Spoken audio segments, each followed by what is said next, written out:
Thank you for joining us this afternoon here on Live Impact News on WCNC Plus. I'm Nick Sturdivant. Across from me is the amazing producer, Carlene Bragg. Hi, Nick. How are you doing, Carlene? I'm good. How are you? I'm fine. You know, can I be honest with you guys? Be honest.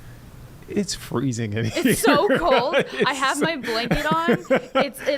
I have a little bit of a poncho kind of sleeping bag situation right now. And I'm jealous of Carlene with that poncho on that she has. It's cold in here, but it's hot out there. It is. It's hot outside, but I just wanted to be honest with you. Yeah. I mean, I think we're family. If you see us shivering on camera, just know, we're not just shaking. We're just right. It is cold. I don't have a twitch or anything. It's cold in here. It's freezing. And it's okay. But it's Tuesday. We made it to this afternoon stream. Thank you again for being with us, staying with us here on WCNC Plus. I mean, you really have no reason to turn your TV to anything else because we're on practically all the time. That's right. And so, again, we have a lot happening this afternoon. And let's talk about it. Let's get to it. I said it was cold in here, but as Carly mentioned, it's really hot outside. It continues to be hot. That is our number one story for the day. Dangerous heat wave continues. We are weather alert today. So we will have Becca, who is in studio right now, waiting patiently. We'll get to her in a minute. Be patient with us, Becca. You're acting like she's she's eager. She's not. She's just shivering, just like we are here in studio. Another story that we continue to follow. I want to make sure I have my notes up. I thought I had my notes up, but we're tracking a crash in Rock Hill. Involving a train. Involving a train. I thought I had it up, Carly. Okay, I have it up. So York County officials confirming that a crash involving a train. Now, Rock Hill police posting on X that the railroad crossings at Main Street and White Street near Dave Lau will be blocked for an extended time. And they ask you, if you're in the area, please plan your route to avoid traffic delays. This is a big deal because this is a main part of town. Kind of busy. Yeah. Dave Lau is like one of the biggest roads down there in Rock Hill. It's one of your main thoroughfares down there. That's exit 79, I believe. I spent a lot of time now. Like I could see it, but yeah. It's your biggie. So if you're in the area, make sure that you either be patient or make some other plans as far as your route. We actually have a crew headed there now. So as soon as we get that shot popped up, we'll bring it to you here on Live Impact News. Below that, our next headline, we are following up on that deadly crash from over the weekend on 485. Heartbreaking situation. Medics said a total of 6 people died at the scene and another person was taken to the hospital. Jesse Pierre is continuing to follow up on this story. We did learn that NTSB, they are working with Highway Patrol and will be back out there on the scene at some point today, continuing their investigation. So we'll check in with Jesse later in the stream. And below that, we are following another tragic, heartbreaking situation, this time out of New York City. You may have saw this either here on WCNC Plus or wherever, but a man stalked through a Manhattan office tower, firing a rifle Monday, killing 4 people, including a New York City police officer, and wounding a 5th before taking his own life. That's according to officials. The shooting took place at a skyscraper that is home to the headquarters of both the NFL and Blackstone, one of the world's largest investment firms, as well as other tenants. We are expected to get additional updates this afternoon. Go ahead, Carlene. Yeah, we've been looking out because NBC has on here kind of their channel planners is saying that there's a camera in Manhattan. So we're just kind of waiting to see if or when. I would imagine officials would be giving updates every day, you'd think, Yeah, we heard from officials last night. So, again, a tragic situation there. Again, as soon as we get more information, more details, we'll bring it to you here on WCNC Plus. So those are our top headlines going into this afternoon. Again, welcome to this heat. This is a look at it. This is Lake Norman. Man, no shade in sight. No, but I would like to be on a boat. Again, we've been calling out there for boat friends. I want to be your friend. Any wind out there, though? I asked Becca. Becca's going to tell you about I was about wind. to say, Becca, do you see any wind from that? It's hard to see the wind. I don't see any breeze. There's no flags. Yeah, there's no flags in the distance. I mean, the boats are not even really moving. Yeah. I will say, though, there's a couple of storms out there, so that is helping to cool things off, just not in the Lake Norman area. So clouds are forming. There is going to be a chance for a couple of showers and thunderstorms as we head later on to today. So at least that will provide a little bit of a cool down for people who are enduring the intense heat for what, day number? You lose count after a certain point. You're like, it's been hot, it's going to be hot. Yeah. But there's light at the end of the tunnel. There is. That's why it feels a little bit ridiculous carrying a sweater in my bag on the way to work because it's so cold in here. It is so cold. Feels a little ridiculous outside. But do want to go ahead and check in on Doppler radar. We've seen a couple of storms pop up literally within the hour. This is the radar loop of the past hour. There really wasn't much on radar at 11 o'clock. And now at noon, we've got a couple of showers and thunderstorms out there. Now, mainly this is east of I-77, east of the metro area. So what we're looking at is some intense downpours from Albemarle pushing down over towards the Concord area, Clear Creek, the eastern portion of Charlotte, Matthews, Mint Hill alongside I-485 during the southern portion of Mecklenburg County, all the way down into New Salem. A couple of lightning strikes over towards Albemarle. Wadesboro got some lightning and thunder over towards there. Rockingham. These are all very slow moving downpours as well over towards Norman and have really developed within the last hour. Outside now, temperatures warming up into the lower 90s, but feeling like the triple digits across much of the area, feeling like 100 degrees over towards Charlotte, 110. That's what it feels like in Ross. If you're headed out to lunch, definitely do not sit on the patio. There goes my live camera.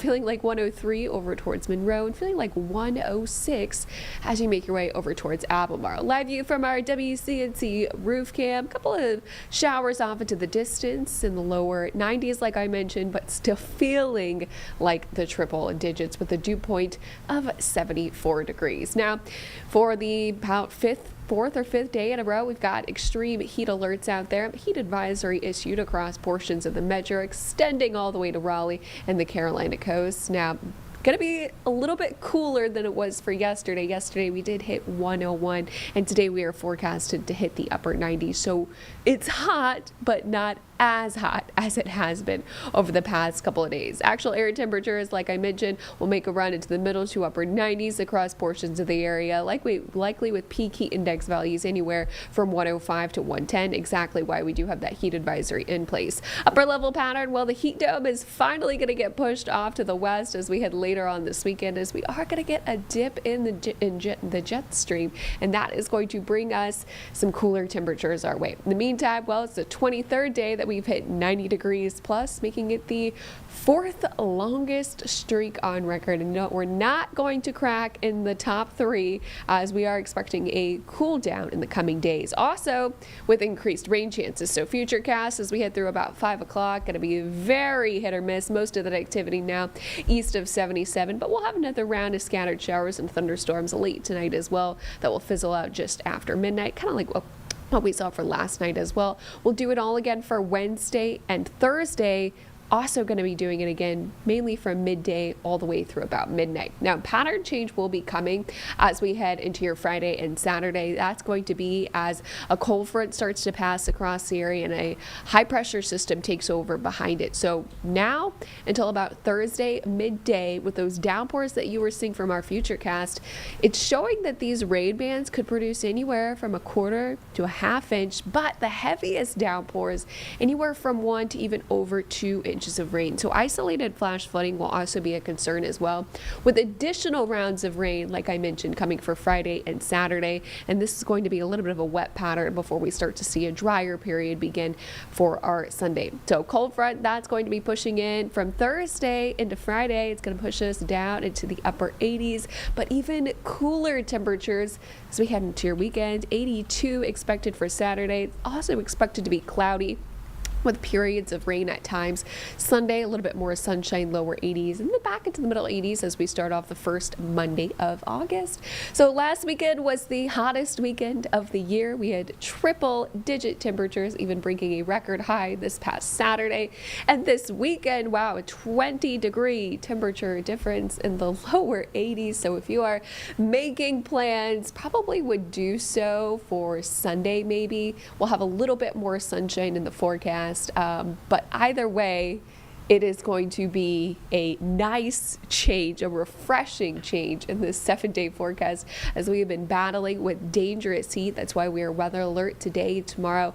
Finally start to gradually cool down. Thursday, lower 90s, Friday, upper 80s, and then lower 80s for this weekend ahead. So very excited for this wild temperature swing. Oh man. And last night I thought I was in the middle of a dream, and I was like, man, I'm dreaming about a giant storm, rain and wind, and then I wake up and it's actually doing that outside. Yeah. So it's been a wild weather stretch. Was hard asleep. I did not hear anything. Same, because Jane said the same thing this morning, and Chris were like, they all heard it. I was like, I must have been out. I did not hear a thing. I thought it was a part of the dream. I said, I'm like, wow, we're doing too many weather hits inside Live Impact News. We need rain in the middle of the day, though, not at night. Right. Yeah. Cool us off. So. Yes. Well, all right, Becca. Well, there's a light at the end of the tunnel. Yes, there is. And so we're chugging along this week, Becca. Thank you for your time. Whew. Yeah, I thought I was going crazy for a little bit, Carla. You weren't. I'm all there. I'm all here. All right, so that's a check of your forecast. All right, so we want to go to something live. Let's head out to Washington, D.C., where Senators Alex Padilla out of California, Democrat, Raphael Warnock, also a Democrat out of Georgia, and Dick Durbin out of Illinois, a Democrat as well, joined voting rights advocates for a press conference to reintroduce the John R. Lewis Voting Rights Advancement Act. John Lewis, late senator, you can see it right there on the left of your screen, a picture of him near the Edmund Pettus Bridge in Selma.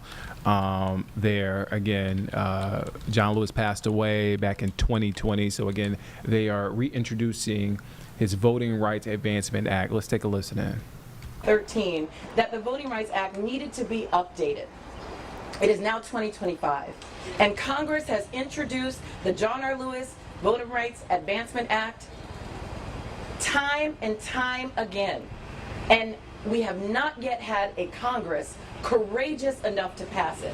A Congress that believed enough in its own principles and platforms and arguments that it could say, yes, people, vote on what we suggest is the right policy because we believe that maybe we could get the votes. It's only because there's a belief that the majority of the people need to be governed by a minority of elected officials who do not have your best interests in mind that you see a continual denial of the Voting Rights Act being passed.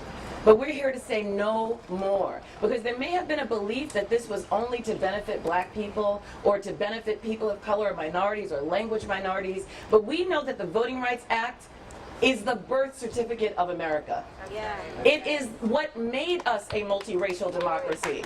It is what sustains us as a multiracial democracy. And without it, we see the unraveling of our democracy. We see a system where politicians are picking voters as opposed to what it should be, we the voters choosing our politicians, choosing our representatives. It is no longer a representative form of government if we cannot choose representatives on fair lines and fair maps through fair processes and procedures. So today we stand united and we say you must pass the John R. Lewis Voting Rights Advancement Act. And we want everyone to galvanize behind this effort to call their senators and demand passage of this act. I want to thank Ranking Member Durbin and Senator Warnock for introducing this legislation on the eve of the 60th anniversary of the Voting Rights Act. This is now our leg of the race. It is now our Voting Rights Act to protect and to expand and to strengthen, to make sure that the next generation of Americans has a right to vote that will not be trampled on, that will protect our democracy and make it deliver to the people. Thank you. You know, Melanie Campbell, who leads the National Coalition for Black Civic Participation, is a sister I have been fortunate enough to knock on doors in Florida. When I say we're national organizations that look like America, we're also people in the streets, people in community, and people doing the work to help people vote and get that vote out. So Melanie, talk to us about what's at stake. Thank you, Maya. Can we give our sister Maya a round of applause for her leadership? Maya, I'm sitting here thinking about Congresswoman Sheila Jackson Lee and thinking about 2006 when we were able to get the Voting Rights Act reauthorized. But something happened in America. 2008, we elected the first African American president.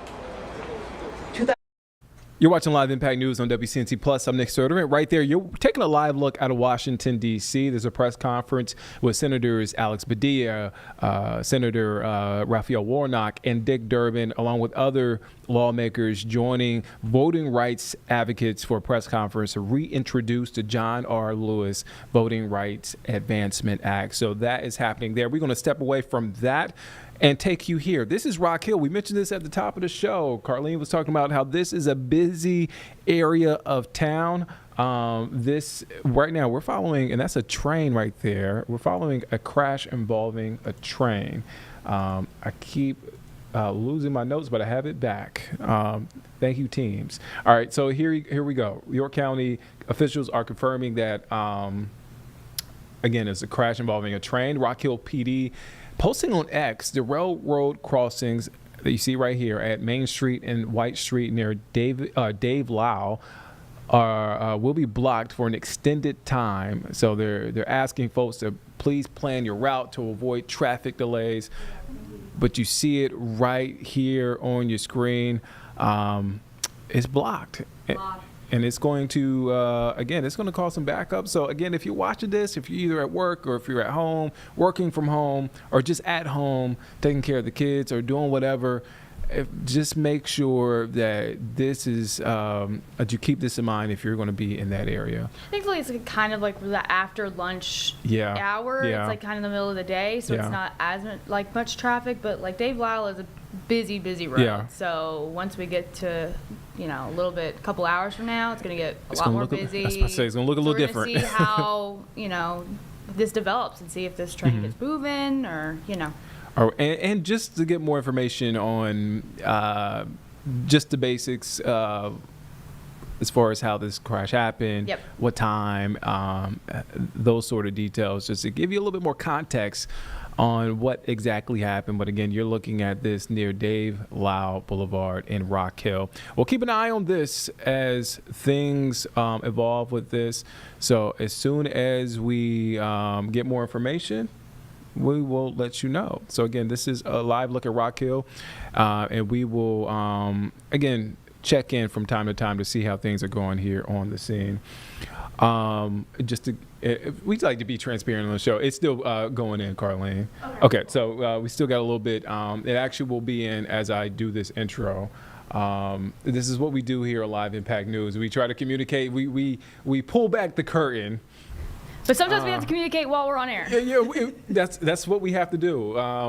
It's funny, when we first started the show, we used to try to put up the whiteboard. We let you guys know what's happening behind the scenes. Now you're a part of this thing. So it will be in. Give it like another minute. Okay. I'm actually tracking. It's right there at 99%. So it's in. There you go. All right. Let me do the intro for you and stop dancing around this. So, all right. So we had a press conference in Chicago today, this morning, right before we got on the stream. So let me take you back. You may have seen this video, from a college student, 22-year-old. It went viral out of Jacksonville, Florida.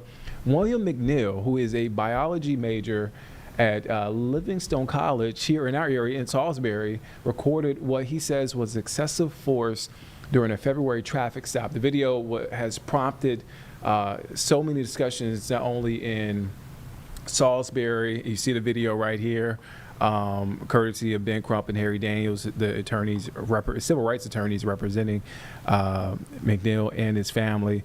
But it prompted discussions there in the Jacksonville community and also nationwide.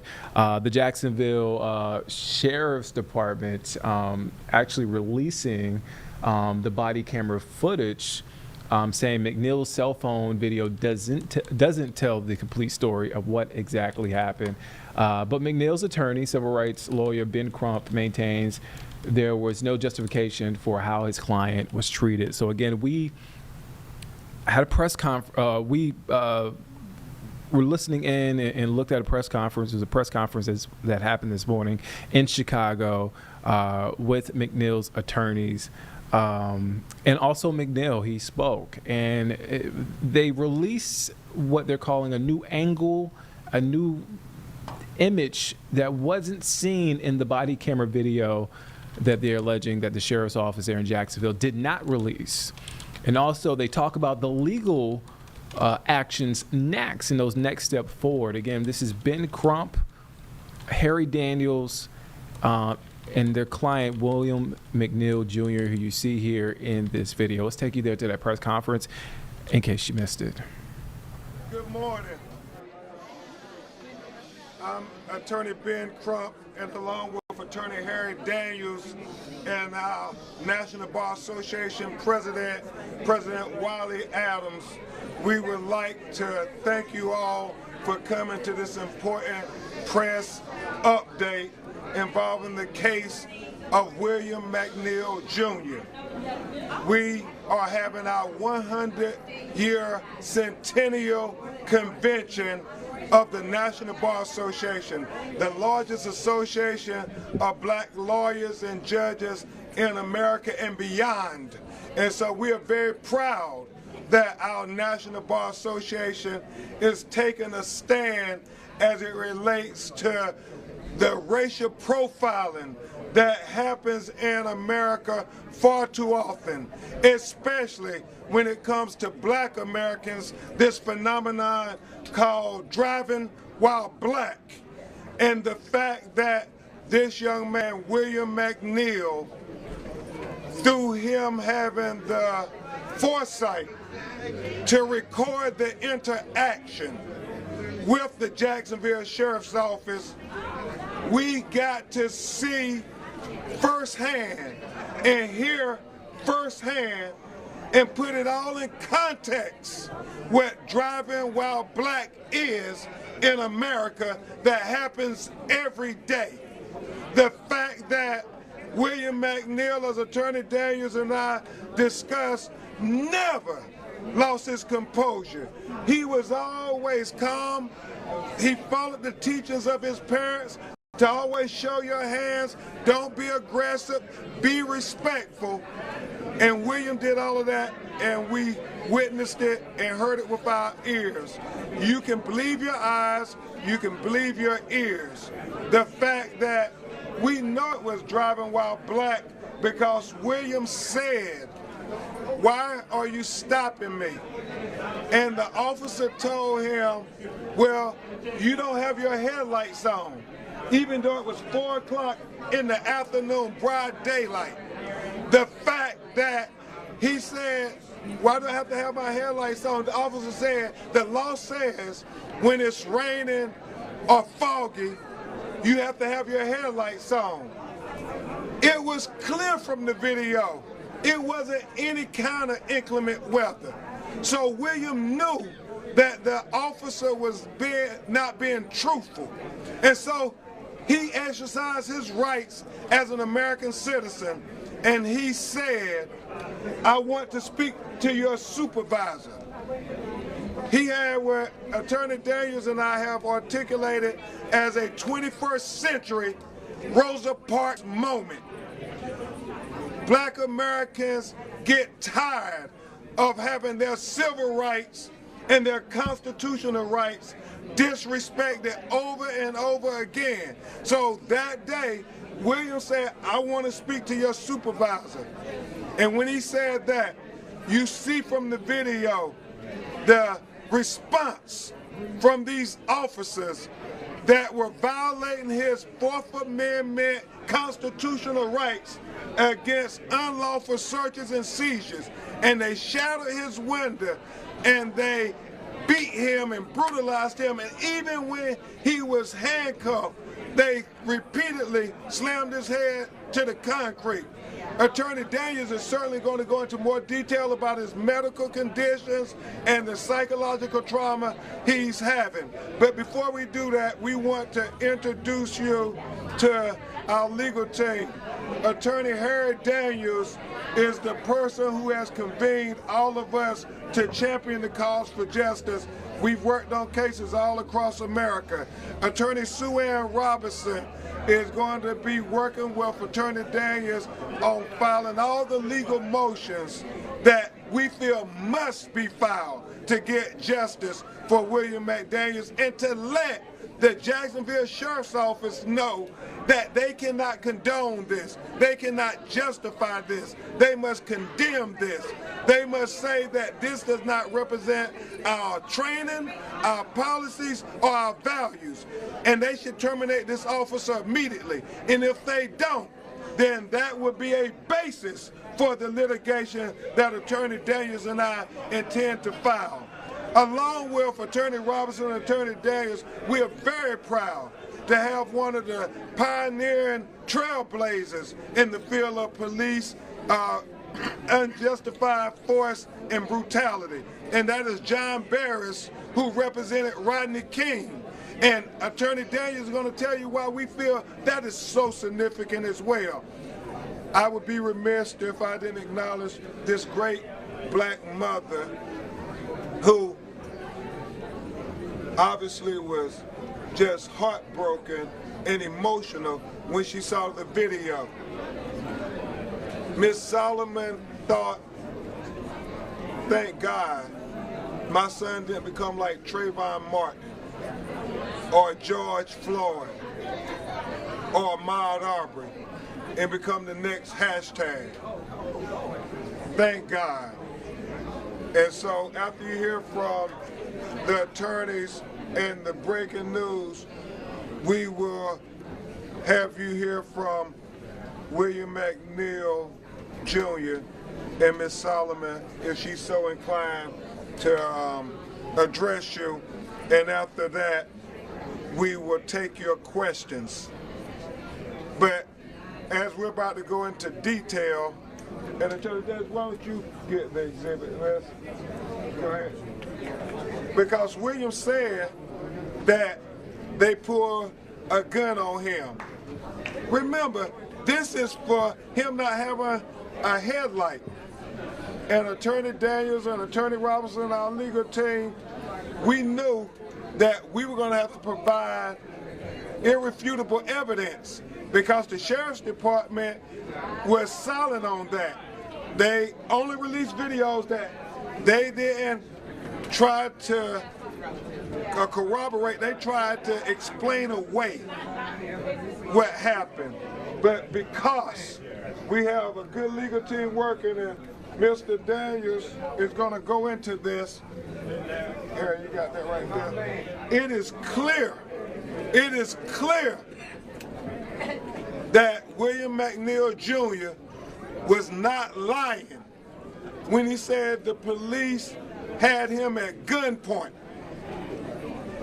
We know there are other videos that existed, right, Attorney Daniels, that we do not have.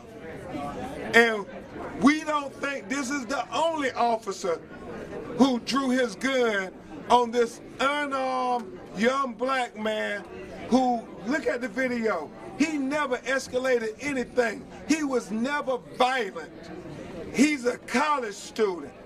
He's never been convicted of anything. He's never even been arrested of anything.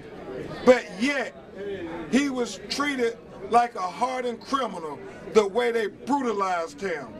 And so at this time, I'm going to have my great co-counsel, Attorney Harry Daniels, talk to you about what this means and how significant of a development this is as we prepare to explore every legal remedy to get justice for William McNeil Jr. And I know him and Attorney Robinson have been working hard, getting ready to file the legal documentation. Attorney Daniels. Thank you, Attorney Crump. You know, at the beginning of this case, when we were retained by William, you know, we asked the question, why didn't you get out of the vehicle? Well, first of all, being stopped and being told that you've been pulled over because you didn't have headlights on in the daytime and being told it's raining when a drop is not falling from the sky to give you suspicions at the beginning. To see an officer put his hands on his weapon when you know you didn't violate a traffic violation, give you hesitation. But to be held at gunpoint, for a civil infraction, that's an infraction where you just only pay a fine, $15 at most, to be held at gunpoint. You know, Mr. McNeil William represents our heroes of the civil rights movement. As being talked about Rosa Parks. See, in 1955, she refused to give her seat up, and it started a movement. Amen. And in 2025, you see William McNeil, college student, mentor, doing everything right. Everything he was taught to do by his mother, still subjected to police brutality, misconduct, a sheriff who willing to expand a narrative that absolutely is a divorce from reality. I said a divorce from reality. Because the fact remains that if a picture is worth 1,000 words, a video is worth 1 million. Yeah. The next day, William was arrested, taken to jail, taken to the hospital. At the hospital, he was diagnosed with a brain injury. Closed head injury. The next day, he was sent before a judge, not knowing anything about the law. He pled, and Attorney Robinson come up and talk more about that, to suspended license and resistance without violence. You know, when I was a criminal defense lawyer, I have Braylon Ward up there, great criminal defense lawyer. You got to enter into a plea knowingly, voluntary, and intelligently. Yeah. How could he enter into a plea when he has a closed head injury, suffer from concussion, and can't even remember his name? And he's in jail for not having a headlight. Spent 2 days in jail. So Attorney Robinson and myself, we're going to petition the courts not only to pursue justice on the civil grounds, not just pursuing justice on a criminal grounds and try to get the officer arrested, but pursuing justice to secure his freedom. Yeah. Because no way he should have been charged with a crime, because let me be very clear, the stop was unconstitutional from the beginning. It wasn't just pretextual, it was racial profiling and unlawful. And he suffered a beating that nobody should suffer. We have Attorney Burris here who's going to come next and talk about the Rodney King and how it relates to Miss McNeil, how these things continue to happen. Then we're going to have Sue Ann Robinson come up, and we're going to take a Q&A. Okay. Thank you, Harry and Ben. When I saw the video, I was in California at the time. I saw it and I said to myself, this reminds me very clearly of what happened to Rodney King. It was a traffic accident, a minor traffic accident that led to someone being severely beaten. And when you watch what happens, he's pulled out of the car, and then you see officers pounding on him. And when you see that, you said, what the hell did that, what did he do to justify that? And the answer is nothing, nothing. And so I see this as probably indicative of a pattern that exists within the department itself, because these officers knew that there were cameras there. And they did this notwithstanding the cameras, which suggested that they didn't feel there was any repercussion from it. And that's a very important part that we will look at to see whether or not this is just reflective of how they treat black people, period. Because in the end, racial profiling is something that can be used to stop people without probable cause, without reasonable suspicion. You do it because you're black. You find a reason once you stop them to see if there's some basis you can say, you can articulate. It's pretextual. And that's what we have here, a pretext for the stop. the fog, the rain, you don't have your seatbelt on. None of that was true at the time. So this is a case that clearly should be focused in on why did you do what you did and what basis did you have to do it, and ultimately the damages that were caused. This is, in many ways, it's like you're riding down the street and you're minding your own business, and next thing you know, you stop, talked about it in a bad way, pull out a car and stomped. That should not happen, and there's no justification for it.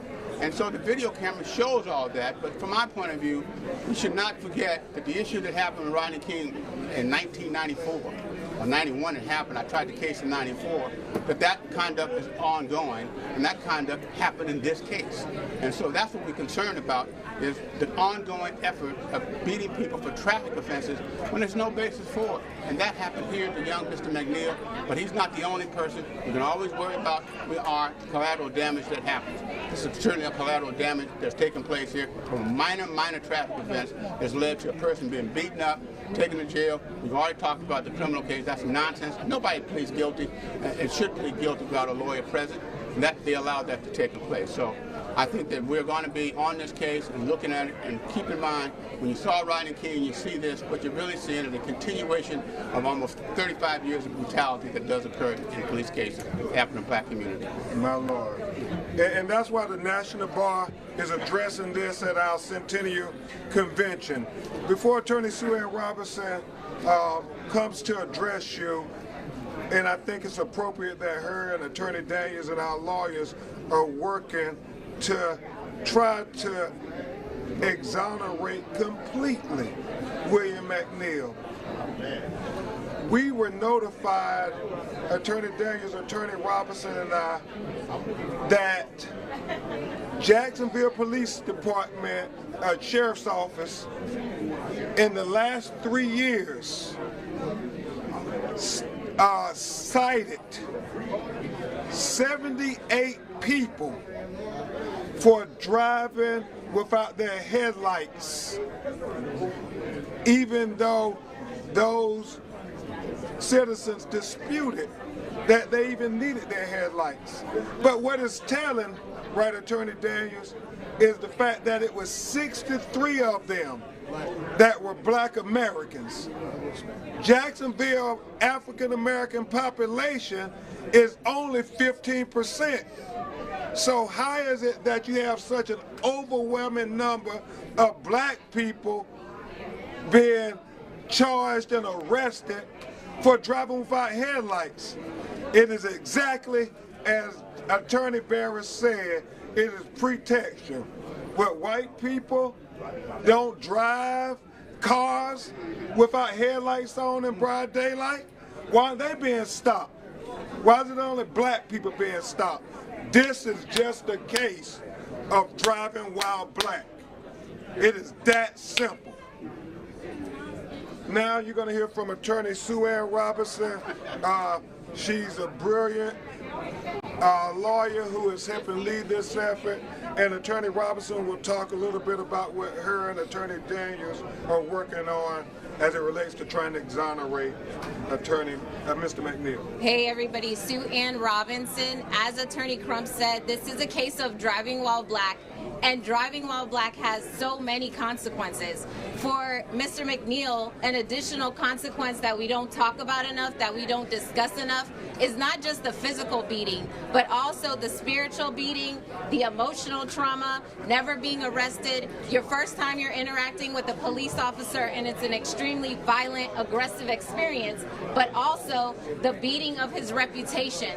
Mr. McNeil has been criminalized. He is a college student pursuing a degree in biology.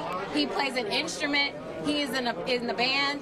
He's a beautiful son. He's a beautiful person who was charged. He was criminalized because these officers were looking for a reason to justify their over-aggressiveness on the scene. So he now has a criminal record for no reason other than these officers trying to justify their excuses for being overly brutal on the scene.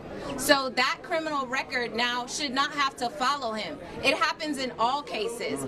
They just make up charges and then hope that it goes away. So we're stopping that with Mr. McNeil. We're gonna fight to clear his name, exonerate him, clear his criminal record so he can go forward, hopefully with his college degree and be a success, because he's doing every single thing that we direct our children to do. I'm a mother, and he did every single thing. He stayed calm. He clearly communicated what he needed. He asked why he was stopped. He showed his hands. He gave his documentation. We have to train our children how to interact with trained police officers. Civilians have to train themselves on how to de-escalate situations, and that needs to stop. The police officers have to learn how to interact with the civilians that they are paid to protect and to serve. Thank you very much, Attorney Robinson.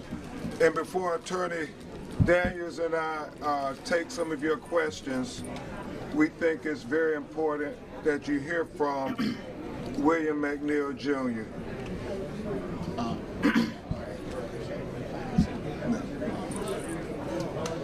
All I want to say is that that day I was telling the truth. From the evidence in the picture, I was being held at gunpoint, and I didn't feel safe. That's pretty much it. So. I know Attorney Daniels and I, since it's an ongoing legal matter, we're probably going to answer most of the questions. But what is your question? And I was just asking how he's feeling now, physically, emotionally. Traumatized. I'm still afraid of police. Still frightened at night. I don't sleep still as much as I used to. That's pretty much it. And can you imagine being arrested for doing nothing wrong, having your tooth broken, that is still broken even to this day, having 10, 12 stitches put in your lip, having a concussion, and then being put back in jail, and then being taken before a court. Headlights. Yeah, for headlights. Having a gun drawn on you for not having headlights. That's why Attorney Daniels and Attorney Robinson and us are going to file to exonerate him because he committed no crime. He didn't resist arrest. Look at that video. Believe your ears. Believe your eyes. We don't need the sheriff to try to tell us what we saw. We can interpret what we saw for ourselves. And so, William, just know you're not alone. Ms. Solomon, you all are not alone. The National Bar Association and people of goodwill all across America are standing with you all. And we'll take your questions if you have any. Ms. Solomon, do you want to say something? Right to the right. Where did this image come from, and why are we seeing it? Yeah, because I'll let Attorney Daniels go first. Where did the image The come video. from? Well, that's a great question. First of all, the sheriff released 3 body cameras. It was several officers on the scene. He didn't release the body camera of this officer that had the weapon. In fact, his camera would have showed that William's hands was up the whole entire time. So we believe he was strategically not released by the Jacksonville Sheriff Office. That image comes from a body camera from one of the officers on scene. One of the videos that was released or not released? One of the videos that were released. When you found it and slowed it down? Exactly. Found it, slowed it down. But note what Attorney Daniels said. We believe there are more videos that exist that have not been released. What was we it? want The full dash cam transparency. The dash cam video. That shows that it wasn't raining. As you can see, when the officers came on scene, no windshield wipers. If you had the dash cam, which start recording a minute before it comes on, it would show no rain, no fog, no smoke. This was an absolutely unlawful stop, and everything that came from it was unlawful. This not fruit of the poisonous tree. It's a rotten root. Exactly. And just know, I implore you to go watch the video from beginning to end. William did everything that was within his rights as an American citizen. I know our white brothers and sisters can't understand this notion of just being stopped by the police for no reason. For no reason. And as Attorney Barris and Attorney Robinson articulated so well, and then they have to criminalize you because people start to look. You see that he got injuries, that he's in the hospital. So if you got these terrible injuries, we got to come up with a reason to justify why we brutalized you. And so then they say, you resisted arrest without violence. Anytime you hear that conviction, you know they are grabbing at straws. They grasping. They have nothing. And thank God that William videoed the interaction. And we encourage everybody to video interactions. Can you imagine what the narrative would have been? I guess we know because the police report is contradicted by the video. Read the police report, watch the video, and see if they're telling the truth. They don't add up. Let me just say other part of this. There's a real rush to judgment here. Because rarely, if ever, a person who has been injured like this goes to court the next day and a plea guilty is given. And they basically eliminate some of the more serious charges. They do get him to plead to resisting arrest without violence. This is not done. And this is a reason why, to get him in the criminal justice system, to take the heat off of the police by them saying, look, he pled guilty to something, right? But the truth of the matter is he had no counsel, he had no lawyer. And to allow somebody to do that, recognizing that these are serious consequences beyond just pleading guilty, because the consequences are you have a record now. You have a criminal record, and that criminal record will follow you forever. So we have to do the whole question of exonerating him from those criminal records. But with a rush to judgment to get a plea for him to justify the officer's conduct. Yeah. Really what it is, Attorney Barris, it's insult on top of injury, literally. I mean, think about it. Now you're going to have a criminal record now that you already gave him injuries for life. Now he's going to have a criminal record. It's insult on top of injury. And no, we're not aware. They had no lawyer, no public defender, no lawyer. There was no public defender appointed when he was... No, ma'am. It's the first appearance. And they said you can plea and you can go home, or you don't plea and go back to jail. Which question? Can you just walk us through what's next? What are you filing? What are you filing? Certainly. Because these young, brilliant lawyers who I'm honored to co-counsel with, they're going to challenge this conviction. And then, as we've said all along, we believe that this was excessive force, that this was a violation of William McNeil's Fourth Amendment constitutional rights against the prohibition of unlawful searches and seizure. There is no question that William was not free to go. He was seized at that moment. And why was he seized? Because they claimed he didn't have his headlights on because it was raining. Look at the video of all the other sheriff's deputy cars who came on the scene. None of them had their headlights on. This was driving while black. I don't know if Attorney Daniel, Attorney Robinson. All right. We want them to be terminated and prosecuted. So the next steps, obviously, come on, Attorney Robinson. We have given notice over to the state of Florida, as well as pursue the appeal his conviction. Let me be very clear. This is not just a one-off with one officer. It was multiple officers. And I stated before, the citizens of Jacksonville, Duval County, we believe they're under siege. You know, I've been saying this over and over. You know, it has come to light in a national way that Jacksonville GSO is allowed to investigate themselves. Attorney Crump, if I can investigate myself, I'm not going to find any wrongdoing. Never. Out of all the cases, you can look. I beg you, employee, to go look at their use of forces. Every use of force has been non-sustained, which saying that it didn't happen. That's a major metropolitan city. That is impossible. Attorney Crump has told you about these stops with the headlights on. 63 of them were black out of 78. That's a problem. So not just following the suit on the officers that committed acts that day. But we believe this is policy, practice, a custom of the Jacksonville Sheriff Office. And we're going to overturn every rock, every stone, hail, and every pebble to get justice, not just for the McNeil family, but everybody. This is an issue not only in Jacksonville, but in America. Attorney Robinson.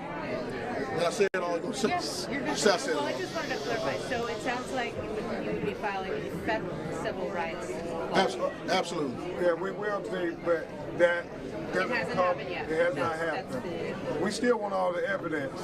And you know, one thing that is awfully peculiar to us, when you have video, why does it take you 6 months and a year to investigate?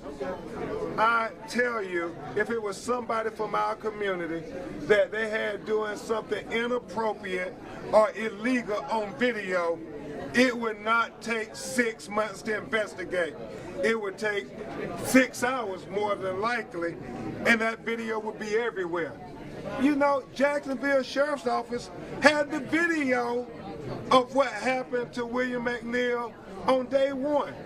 This is that video. What was it? Yeah, there's that video. They knew these officers drew a gun on him. They knew the officers brutalized him.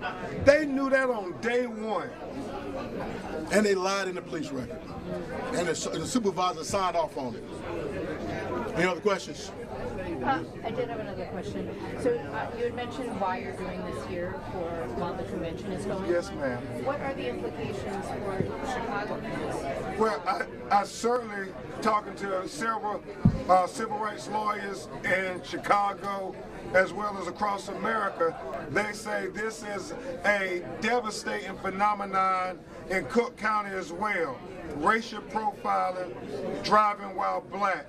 But we see right now in America, especially with what's going on with the immigration enforcement, there are more and more unconstitutional detentions and searches and seizures.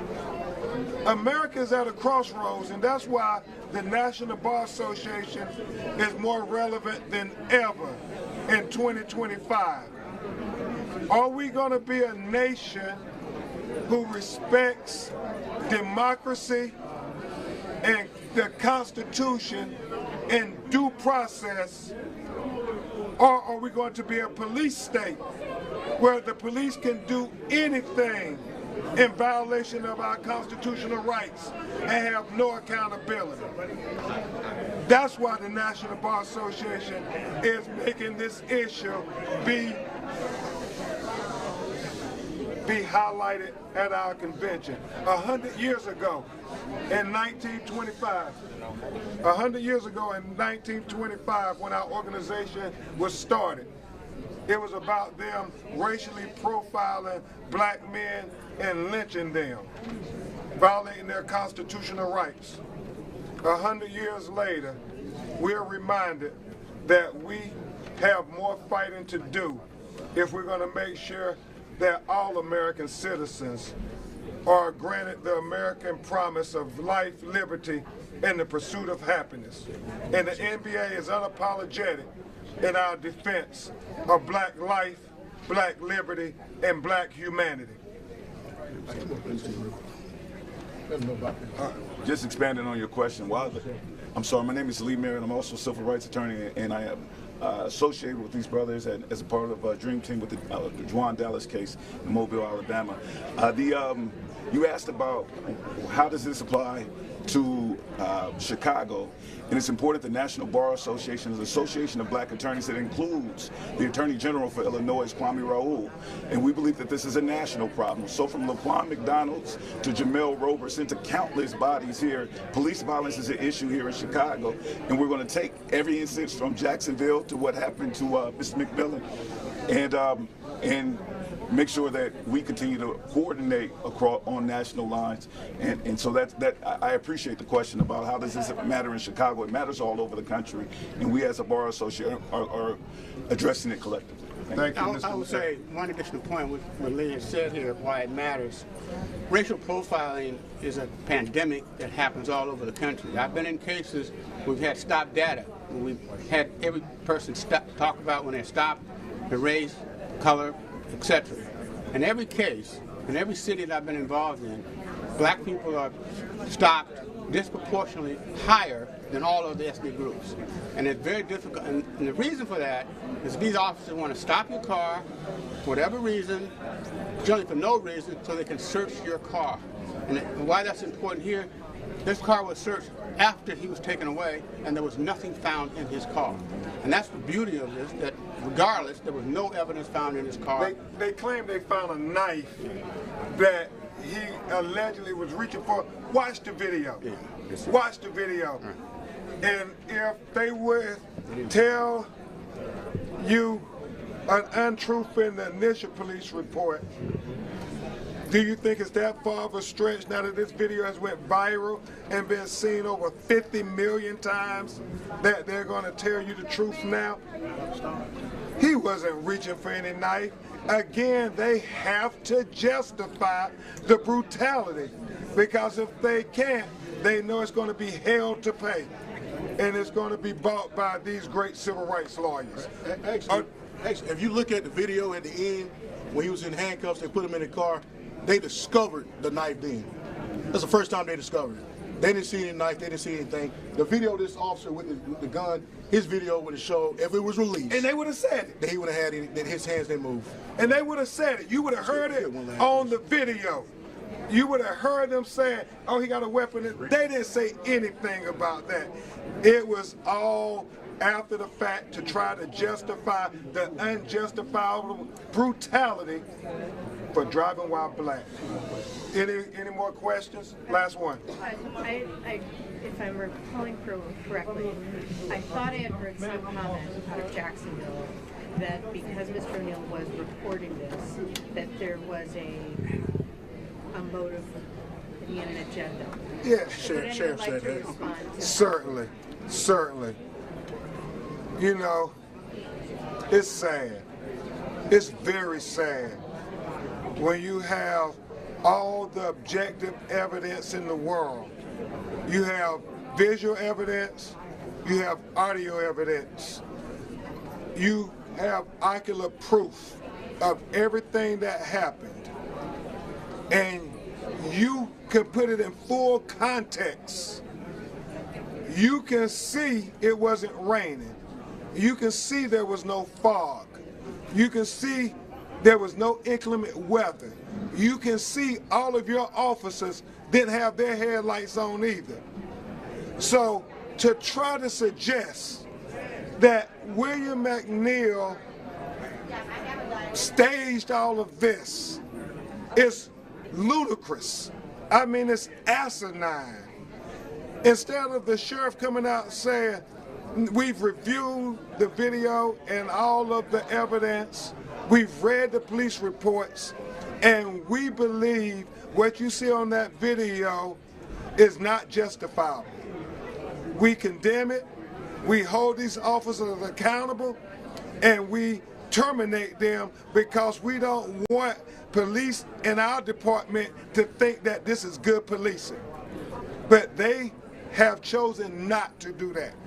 They have chosen to try to criminalize this young man when their Jacksonville Sheriff Department officers were the criminals on that day. Thank you. Appreciate it. Thank you, guys. Thank you.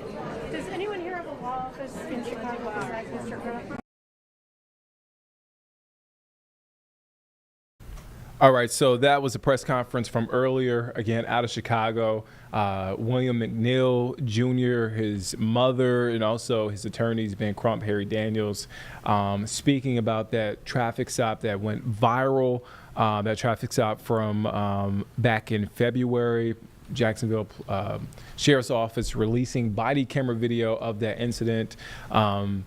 Attorney Crump and Attorney Daniels saying they have new evidence of a gun being pointed at McNeil Jr. during the incident, and that they are pursuing further legal action. So we will continue to follow this story as more information comes in, but that was a press conference from this morning. We want to shift over now to a breaking news update. We got an update out of this situation here in Rock Hill that we brought you earlier.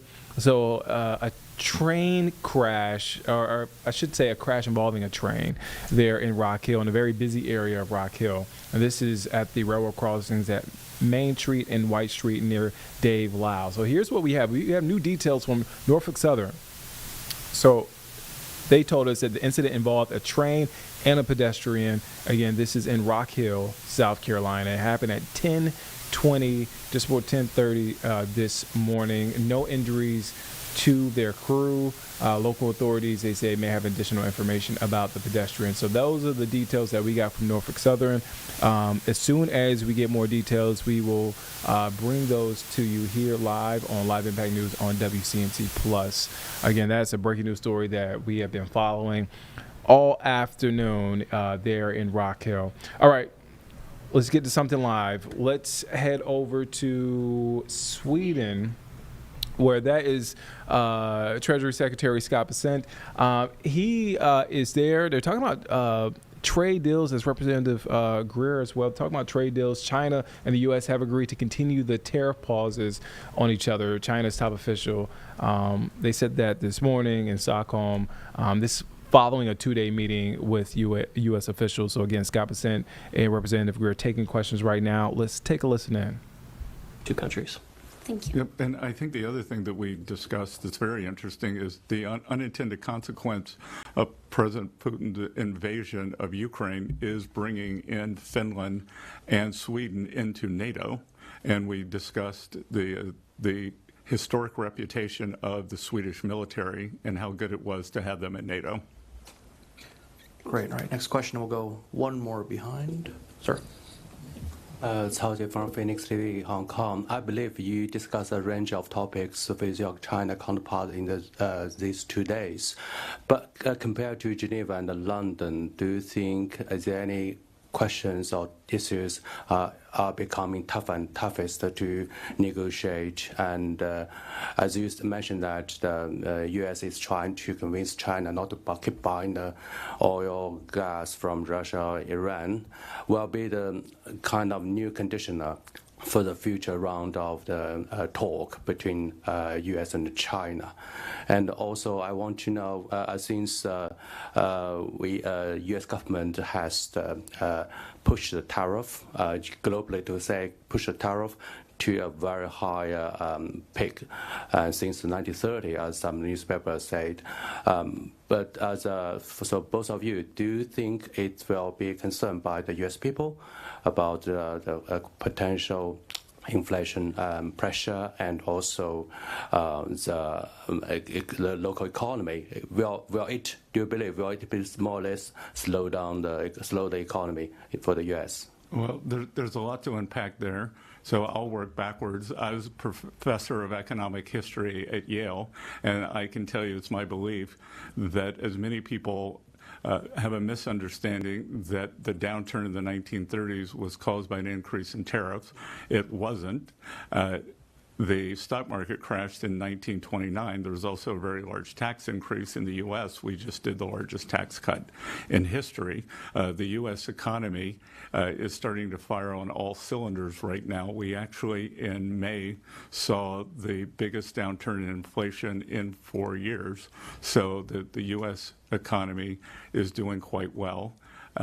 And I will tell you, rather than the talks getting more difficult, I actually think that they are getting more engaged as there was a very, in Geneva, very narrow issue with the magnets.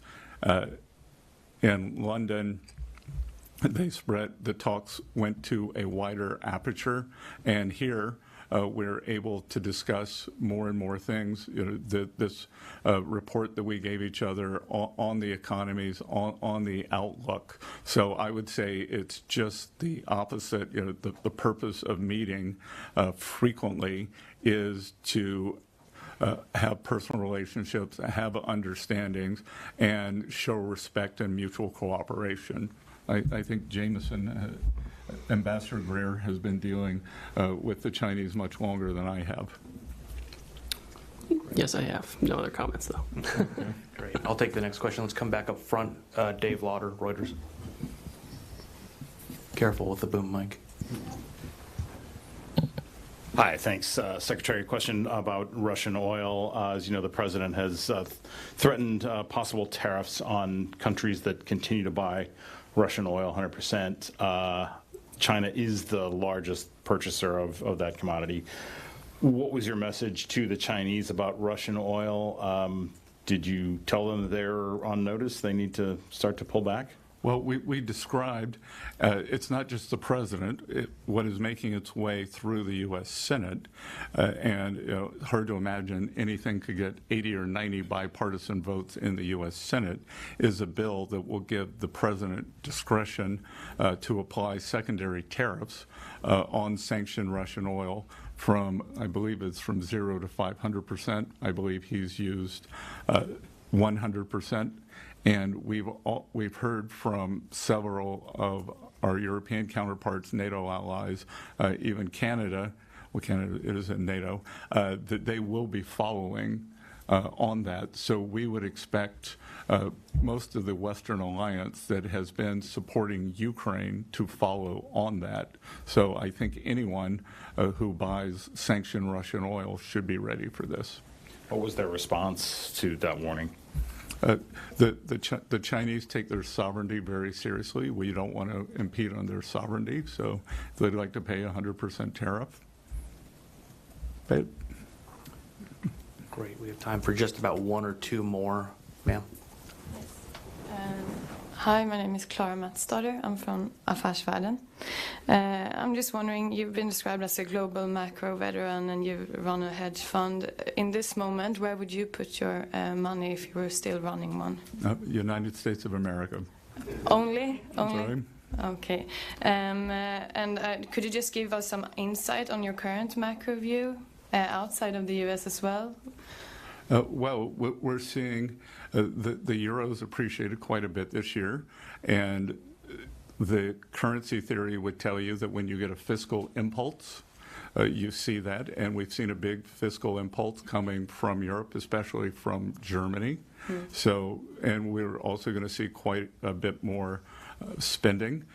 With China, we are seeing that they are in disinflation. They have a real estate problem. They have a very large current account surplus. As I said, it's about 2% of global GDP. And the Chinese currency is a very difficult currency. It's probably in 3 different equilibria. You have the currency is cheap. You have 1.4 billion people who want to get their money out of China but aren't allowed to. And then you also have the threat of, will the Chinese give you your money back in 1, 2, 3, 4, 5 years if you put it in? And then, I think we are seeing the trade deals are having, contrary to the gloom, doom, and boom pessimism that we saw at the beginning of April, that the trade deals have had little effect on the economy, and that the U.S. economy is accelerating. And this year, the U.S. is going to take in probably a minimum of $300 billion of tariff income, which will bring, that's 1% in terms of the GDP. So I think we could substantially bring down our deficit to GDP. And also, finally, when you come back and speak to Donald Trump about this tariff pause, how prolonged will it be? I'm sorry. If it goes the way that China just told us right before you came here? I think typically we've talked about 90 days. 90 days more? Yes. Yes, okay, thank you. Great. Guys, that's about it. He's going to have to get to his next engagement. So thank you so much for coming, everyone. And if you have any additional questions, please direct them to U.S. Embassy Stockholm, where they can put you in touch with us at the Treasury or U.S. Trade Representative. Thanks a lot. Have a great day. Thank you.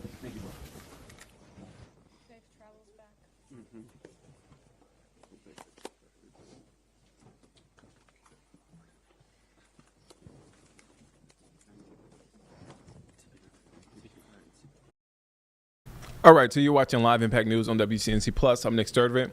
That press conference with Treasury Secretary Bessent wrapping up as trade talks continue there in Sweden. All right, we want to get to the big story of the day, at least here in Charlotte. It's the heat. Oh, man, it is hot outside. Carlene didn't even go for her daily walk. It's so hot. I sure didn't because I already knew what was up. I knew what I was going to walk into. It was going to be hot. It was going to be sweaty. I didn't, you know. Meanwhile, she has a blanket wrapped around her. It is a little chilly in here. It's freezing in here, so we understand. Let's check in on our forecast because, man, we are weather alert 1, and then 2, we just want to help you navigate through this weather. Ugh. So here's meteorologist Majestic Storm with a look at your forecast. Well, good Tuesday afternoon to you. I'm WCNC meteorologist Majestic Storm, and we are weather alert both today and tomorrow. Yes, temperatures are going to be really high again, so will that humidity, but let me tell you, I think those triple-digit daytime highs are a thing of the past for now. Scattered rain showers will start to increase each day as we're heading into the next few days ahead, so not only are we looking at slightly cooler temperatures, but more rain is ahead, and then we actually do have a big cool down on the way as we're heading towards a weekend. Yesterday we topped off at 101 degrees. Boy, it was dangerously hot, especially for everyone who has to work outside in the elements. If you have to be outside for an extended amount of time, it has been nothing but brutal. And today, while it will be a few degrees cooler, it's still going to be dangerously hot, so that's why we are weather alert. Forecasting a high of 98 degrees, but remember, that's before we factor in that humidity. National Weather Service still has most of us under heat advisories unless you're up in the mountains. That's the place to be. That's where it's feeling good, looking pretty nice as well, but heat advisories will stay in effect until about 8 p.m. tonight. Let's take a look at our temperatures. We'll start with our friends up in the mountains. A nice mix of 70s and 80s.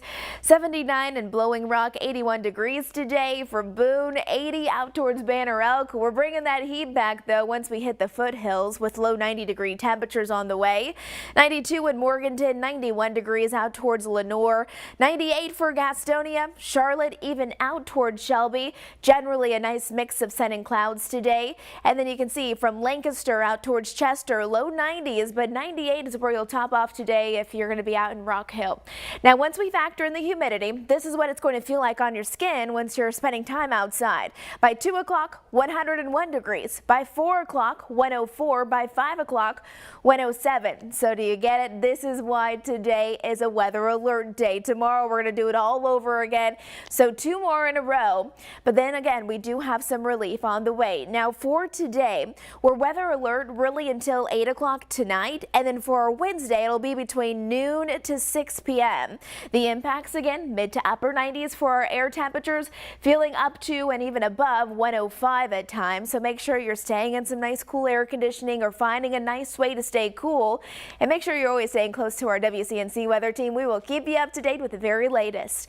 As far as our temperatures go, look at this. By Friday, 80-degree temperatures start to move back in. Low 80s Saturday and Sunday. That's going to feel fantastic. Not only is it a big cool down, we're actually seeing below average temperatures by that point, and the Climate Prediction Center is also agreeing with that, saying the first week of August, the 3rd through the 7th, those below average temperatures, they're going to continue across the Carolinas. Below average temperatures, sounds pretty nice, and then an above average chance for precipitation during that same time frame. Now over the next 10 days, you can see we do have rain chances each and every day. 40% today, a little bit more Thursday and Friday, and we've already seen some pop-up showers and thunderstorms this afternoon, and that'll be the general scenario as we work our way throughout the afternoon, early evening time hours. Very isolated in nature, not everyone will see them, but remember, within those storms we could still see heavy downpours, gusty winds, even dangerous lightning. Tomorrow we'll be waking up to our Wednesday. Beautiful start to the day. Another weather alert day with those afternoon passing storms possible. Here's our 7-day forecast. Remember, it is going to be hot. Even though we don't have those triple-digit air temperatures, we're still forecasting 98. Once you add in the humidity, could feel over 105 degrees. Similar for our Wednesday, and then much cooler weather is ahead as we finish off the work week and head into the weekend. All right, that's Majestic Storm with a look at the forecast. Be safe out there. Look, there's a light at the end of the tunnel, and that light looks like it's at the end of the week where it gets much cooler by Sunday, a world of difference. So we'll continue to keep you eye on the forecast, continue to keep you safe, continue to keep you weather alert. We are weather alert today. All right, we'll shift gears now. School, I mean, we talk about the summer, but school is almost back in session, pretty much. Kids, I'm sorry. Sorry, guys. It's time to go back to school. It's almost that time. It's time to go back to school. I know the parents are like, can't wait. Oh, man. So, look, it happens every year. Summer is here, and then it's gone. But we're excited for you to start. And parents, we're excited for your kids to start back school, and hopefully it's a great one. So ahead of that, we are talking to district leaders, one of those district leaders being a new superintendent in Rock Hill, South Carolina. Superintendent Deborah Elder sat down with our very own Ben Thompson to talk about her vision for the 2025-26 school year. Let's take a listen into that full interview. You're new on the job in the last few weeks. How's it going so far? Fantastic. I've been very busy. The most important thing I need to do right now is get to know the people. So far, I've visited every school, met the summer staff, the custodians, the groundkeepers, the bookkeepers, the registrars, the principals, taken a walk through each and every school building, and really getting to know our community through the lens of the people who work all summer long, so that when the teachers come, we're ready for the teachers so they can be ready for the kids. What are you most excited about? The first day of school. There's nothing like it. This will be my 32nd first day of school, and I look forward to it every year. It's the best day of the year. It's like Christmas. Talking about the new teachers here, I see about you're 98% staffed Yes. overall. Bus driver routes are all filled. Not every district can say that. What are you guys doing right? Well, I know that our human resources staff has been recruiting hard, but it's not just human resources, it takes everybody. So I know that we've had teachers, we've had principals, we've had everybody who's an employee in our district talking to people who they know in other places about what a great place this is to work and live. And so we're bringing people in mostly through word of mouth. Talk to me about the biggest challenges you as a new superintendent, but also the district is facing going into this new school year. Definitely student achievement is first and foremost. Parents trust us to have their kids ready to make their own choices when they finish high school. And so to do that, we have to make sure every day is on point in the classroom so that students are ready 13 years later when they graduate for any path they choose. Last year I saw that there were described as 7,000 behavior incidents here in the district. I believe that was up 2,000 from the year before. How is the district going to respond going into this school year? So we do have a robust plan to engage community, engage students in looking at how do we implement the policies we have. Sometimes when you start to really implement, you see those numbers go up, because behaviors that might have been overlooked before become addressed. And so that's not necessarily a bad thing. So are you suggesting it was a reporting issue of more reporting because a stricter protocol? That would be conjecture because I wasn't here. Okay. That's fair. But oftentimes that's the case. If you had a group of parents sitting down with you right now, what would you want to tell them to assure them about your priorities going forward? My number one priority is kids. I want kids to have a great experience in school each and every day, from the second they get on the bus to the second they go home. In class, out of class, in the cafeteria, everything they do in their after school activities. I want the experience to be one that fosters their growth. Parents trust us. So I think the most important thing I would say to parents is thank you for trusting us with your children. We do not take that lightly. I do not take that lightly. In fact, I take it very personally and never take for granted that trust. What would you describe as your largest academic priority going into this year? Definitely math. I've looked at the data over multiple years. Math is definitely an issue. I know our state has worked on new math standards and new math materials that we're rolling out this year. But math is a huge gatekeeper in careers. Kids who grow up thinking they're bad in math tend to not perform well in math, and they lock themselves out of career options. And so I want education to open doors, not keep them closed. To that point, how is the district going to lean into AI, both from a student level and also the teacher level as well? That's something that's really important to me. I'm just now getting a handle on technology in terms of what are our systems, what are our devices, how do we use them as learning tools in the classrooms, and where are we with AI? I would say it's too early for me to comment because I just don't know yet, but I think AI has great promise for transforming education, just as transforming every other field. So you mentioned devices just then. South Carolina passed a law when it comes to banning cell phones and devices in the classroom. Knowing that you are new, and I'm not asking you so much to comment on the policies, as in general, overall, do you feel like that is where schools are moving towards? I feel like for years there's been a debate about whether or not it was a good idea or not. You feel like that's where we're going? I do, absolutely. I know that our district passed policy before it became state law, and so we were on the front edge of that.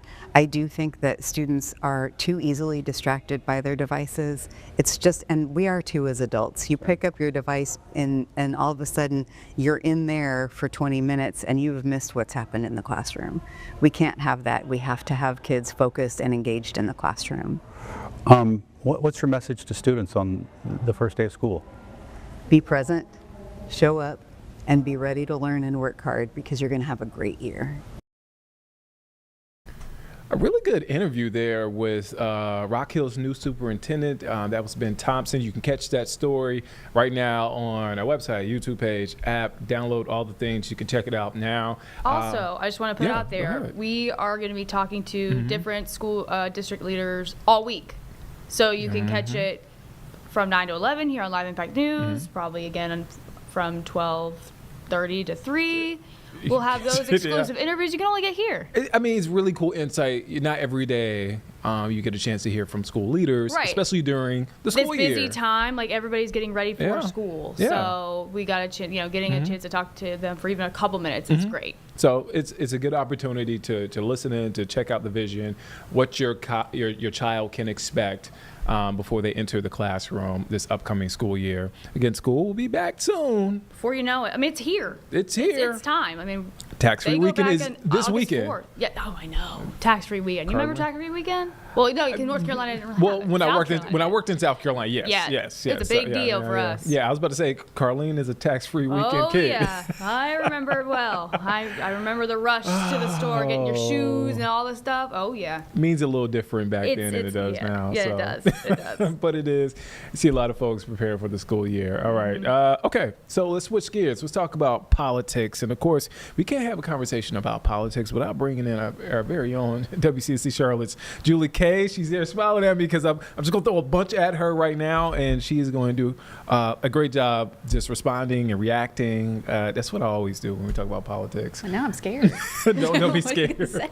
Well, let me set it up. It's a busy day at the Capitol. Yeah. A North Carolina legislator today successfully passed multiple veto override votes, turning bills rejected by Democrat Governor Josh Stein into law.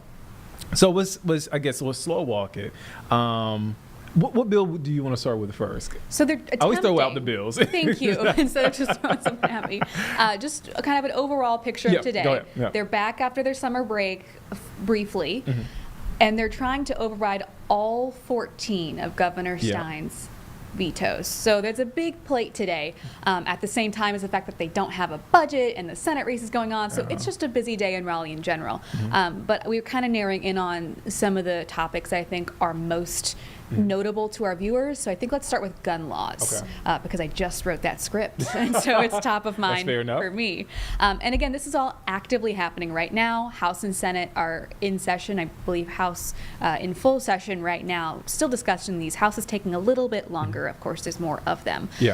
But when we talk about gun laws, two really big ones. Let's start with Senate Bill 50. That one we're still waiting for the House to vote on. I don't know that it has the support that it needs because it's a really big change. This would be the permitless carry. So any concealed carry trainings, documentation really, that would go away. So you'd now be able to, if it passes the House, this override, which we'll see, that would be a huge change to gun laws in the state. The Senate actually passed all of the vetoes they had on their agenda, except for ones that the House hadn't sent back to them yet. They passed theirs really quick. So the Senate is pretty much on board with all of these. It's really the House that's holding out. That's a big one. However, the House both parties have passed, and now this is law, a change to private schools, guns in private schools. You can now, whether a teacher, a parent, a volunteer, private schools can allow them to have a gun on campus. That is specifically for, I know, interesting, specifically for schools that, maybe don't want to pay for an SRO or a school resource officer.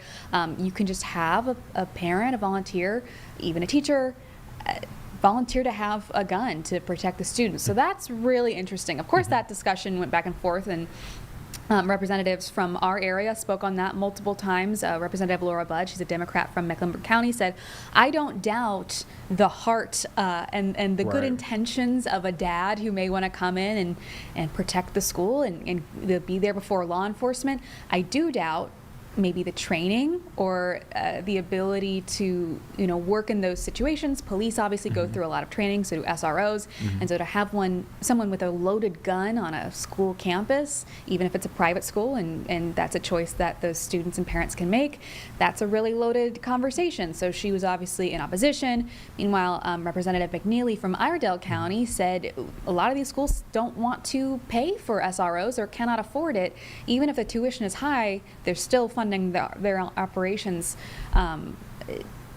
pretty much entirely, except for some other outside sources. But that's a lot of money to spend when there's someone else who maybe volunteers to do it on their own. So that's really interesting. So the argument is, how can we cut costs? I mean, if you're for this, okay. Yes. So it that's a really interesting one. Yeah. That's less, I think, wide-reaching in its impacts, but still really interesting. Of course, the biggest gun law we're going to watch is that permitless carry. Right. What else do we have on the veto list? Immigration. Immigration. Okay, I had the list right here, and then page refresh. So yeah, immigration. Let's talk about that. Oh, I'm scared about the page refreshing because I hope that doesn't mean something happened. No. It's just on me, strictly on me. Which is possible. So yeah, let's talk about immigration. Okay. Two especially big ones that do very similar things: a House bill and a Senate bill. The House Bill 318 that we have talked about repeatedly, that has passed. So now that is going to be law, or I believe it's overridden, not passed. So that one is the one that requires local sheriffs, local government to work more closely with ICE in their federal mass deportation effort. It also requires them to hold people that have, questionable documentation in, for example, Mecklenburg County Detention Center for 48 hours past, so that gives ICE time to come get them if that's what they decide to do. So that's a very divisive bill, for sure. Sheriff McFadden has been very much outspoken when it comes to this. Very vocally against this, especially because Sheriff McFadden and Mecklenburg County was one of the reasons that Destin Hall, our House Speaker, said he wanted to introduce this legislation, accusing McFadden of not cooperating properly with ICE. Of course, McFadden has completely said that's not the case. It's just not within the law for them to require certain things. And then he also says this legislation actually doesn't fix that. So there's some legal loopholes that there's still disagreements about. So it's going to be really interesting. Of course, people on the other side, resource groups, nonprofits, a lot of them saying this is a slippery slope because they're concerned about due process. You can do this under this legislation for someone who's been charged with something, not convicted of. So that is kind of the debate here. It's one of those sticky. I mean, a lot of these bills are very much divisive. Sort of topics, and not just topics here in North Carolina, but nationwide, frankly. Of course.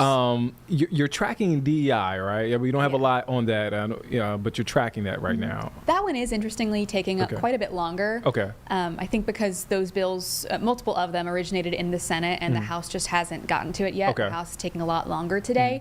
I'm not sure whether that means they do or don't have the votes, but there's actually a trio of bills related to DEI that we're watching. So One of them would relate to government employees. You can't use DEI or diversity, equity, inclusion hiring practices when we're talking state employees. So that's one of them. And the other two relate to schools. One of them for K through 12 public schools, another for higher education. And that would not just be hiring practices, it would be training for teachers, it would be not just curriculum, but even discussions about DEI. So that would be really interesting to see in practice. Regardless of how people feel about it, I think the kind of wiggle room for interpretation is going to, if the override goes through, is going to cause schools to be even extra cautious. Yeah. So some things we've seen about that is, how will race be taught? How will discussions about history be taught? We don't know what that looks like yet. So that's going to be really interesting to watch. And I do have to point out, you mentioned this earlier, but Governor Steins had a press conference this morning and said, hey guys, we still don't have a state budget. Yeah. And in the midst of all of this, we don't have a state budget at all. So we don't have a budget. Not that that was possible really to do today. Yeah. Everything else on the calendar. But yeah, that is kind of the overarching concern of this whole legislative session. Not shocking, unfortunately, for North Carolina that hasn't happened yet. But we haven't even seen a mini budget pass to get us through. So I'm curious to see how long that's going to take. But he mentioned, we're talking teacher pay, state employee pay, DMV, for example. Everyone backed up at the DMV. He said getting a state budget that works for everyone, that can fix some of these immediate problems we're having right now. Ooh, Julie K, a lot happening. You got to catch your breath at some point. Again, stuff is still in session. You said the House is still in session right now. There's still stuff going on. So I'm going to let you go so you can get to work. If I have to. Julie K, following all things politics here in North and South Carolina. Julie, thank you for your time. Hopefully you get a lunch break or something. You know what? I'm going to go do that right now that you've said that. There you go. Look at us influencing good influences here in the Live Impact studio. Julie K for us. Before I let you go, when can folks check out your story this evening? 4, 5, and 6. 4, 5, and 6. Julie K. If you don't catch her on air, you can catch her on our website and on our YouTube page and all our digital platforms. But you should just be keeping us on. Or just keep WCNC 4, 5, and 6. Yeah, you should just never stop watching us. Keep watching us. Just all keep the time. us on. Just keep us on. Come on, guys. I mean, Julie's on every show, so there you go, guys. All right, thank you, Julie. Where do we want to go to next, Carlene? We've got a couple of things that we can go to. You know what? Let's talk Panthers. You know what? Because we haven't, and it makes you so happy. It does. I just want to be transparent. So the interview that we're going to, I don't know who this is. I do know Nick Carboni, obviously sports director, but I mean, that's your twin. Yeah, that's my twin. I got Nick Carboni, and Nick looks relatively cool out there. Not only is he cool as a person. He told me yesterday he was. He doesn't look like he's. You can't see it, but Carly and I can see the preview monitor. He doesn't look like he's sweating out there right now. He looks relatively cool right there. Yeah, he does. But again. He's this is his one-on-one with Pat Jones, the second. I just want to Google first. I feel bad as a fan. Why? Because is Pat Jones new to the team? First Pat practice training camp. Is he new to the team? I was hoping you know. It's we have some new faces in Carolina. It's hard. It's hard to keep up. It's hard to keep up. Pat Jones, he did. I do know. I asked this because he did play for the Vikings. Okay. So he's edge rusher. Let's get to the interview. We'll find out. Let's listen to it. Here with Panthers defensive free agent addition, Pat Jones II. Pat had a pick early in camp. Take me through that, and what's the feeling on this defense right now early in training camp? Yeah, man, we just out here just trying to do our job every day, just get better. You see, we out there competing, so it's just fun to be out there with a group of guys. We all trying to compete and get better. And I know the team made a conscious effort to get bigger up front, to get after the quarterback, to dominate the line of scrimmage. You made that play in space. What can you bring to this defense besides doing things up front and getting it after the quarterback? Yeah, I feel like I'm just going to bring like a real competitive edge, physicality. You can line me up anywhere. I can play in space. I can play on the edge, outside, inside, interior. I can play everywhere. You came from a franchise that is fresh off competing for playoff spots to one that hasn't been there in about 7 or 8 years. Yeah. What have you noticed about the culture of what Coach Canales, Dan Morgan are trying to do here in their second season? I just see like the culture. We trying to compete and we just trying to build.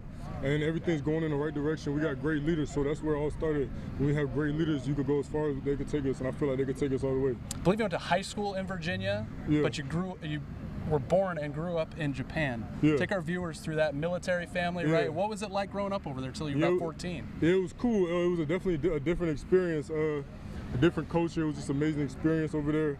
It was cool. It was great. Do you still get over there? Have people over there anymore, or what was your biggest takeaway, your favorites from growing up in Japan? Yeah, I got some friends over there still, and it's just so crazy. I haven't got back over there yet, but my sister was just over there, so I plan on going back soon. Did you ever speak the language? I know you grew up on a base, but did you ever learn the language? What has it been like in Charlotte? What have you noticed about the city and the city's relationship to the Carolina Panthers? It's good. Charlotte, they just show so much love out here. It's just an amazing city to be in. I love it here. And you could just tell that the fans and everybody just waiting for us to do something big, so we're going to give them what they want. What's the mentality that you've noticed about this defense? I know you weren't here last year. J.C. Horn saying we don't want to be on the wrong side of history anymore. Derek Brown said, don't doubt us. When you step into that defensive meeting room now, what do you notice about the mentality and the mindset? Yeah, we're going to be physical up front, man. We're going to give people hell. That's what it's going to be. It's going to be very hard for people to play us. We're going to come with everything we got. All right, Pat Jones, thanks for joining me, man. Appreciate it. Man, that's Pat Jones, the second, as you heard there. Why he was unfamiliar? He's new to the team, new free agent signing there. He's calling the Queen City home. Played in Minnesota. So, look, welcome to Carolina. You already had that welcome. But, again, welcome from Live Impact Studio. Welcome to Carolina.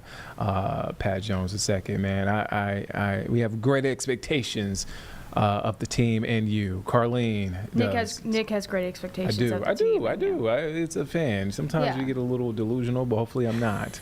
All right, so one of my favorite things I love to do now with training camp is being able to come in here, crash Jane and Carlene's show in the morning, and talk to Carboni about the Panthers and camp. And that's what we did this morning. That's what we continue to do through training camp. So I want you to take a listen in to some of the takeaways at camp so far. Again, this is me, Jane, Carlene, Carboni, all talking about Panthers. Take a listen in.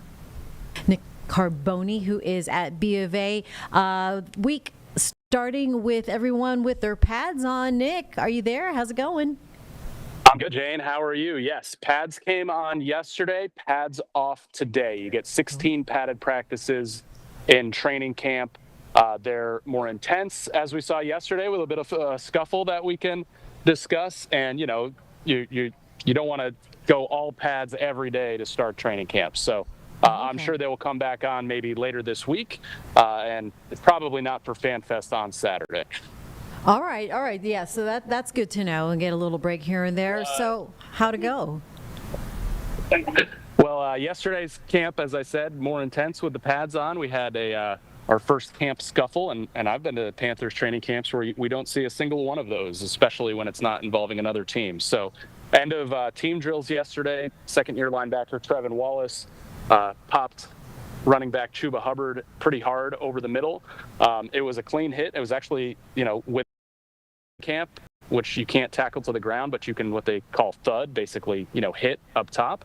Chuba ended up on the ground anyway, and as soon as I saw it was number 30, I knew there was going to be something coming after it. So he bounced right back up, and they got into it a little bit. Didn't see any swings. Team came together for a little bit and separated. And then what the team doesn't want, what the coaching staff doesn't want, and certainly a lot of the leaders, A, they don't want to get hurt, and B, they don't want it to distract from practice. So they actually regrouped very quickly after that, ran a few more of the team drills, and then wrapped up practice on time. Sometimes those things can get bad enough where they just end practice completely, and that's what a coach doesn't like to see. And after the little scuffle, Coach Dave Canales said, listen, it's just football. We're being physical. He's preaching that this needs to be a physical team this year, especially defensively. So I think he probably kind of liked that a little bit. And even Chuba Hubbard, who was on the receiving end of it, although he did have kind of a knot on his head, but he was joking about it because he didn't want to be on camera with it. But he said Trevin was just playing hard. It's all love. It's just football. So I think, honestly, they're positive from it, as long as nobody gets hurt and as long as they still get their work done. It's just a team and a defense that doesn't want to be pushed around anymore. All right, they're already putting up their dukes a little bit, Nick. And who's competitive? I'm sure everybody's competitive, but what areas are looking real hot now?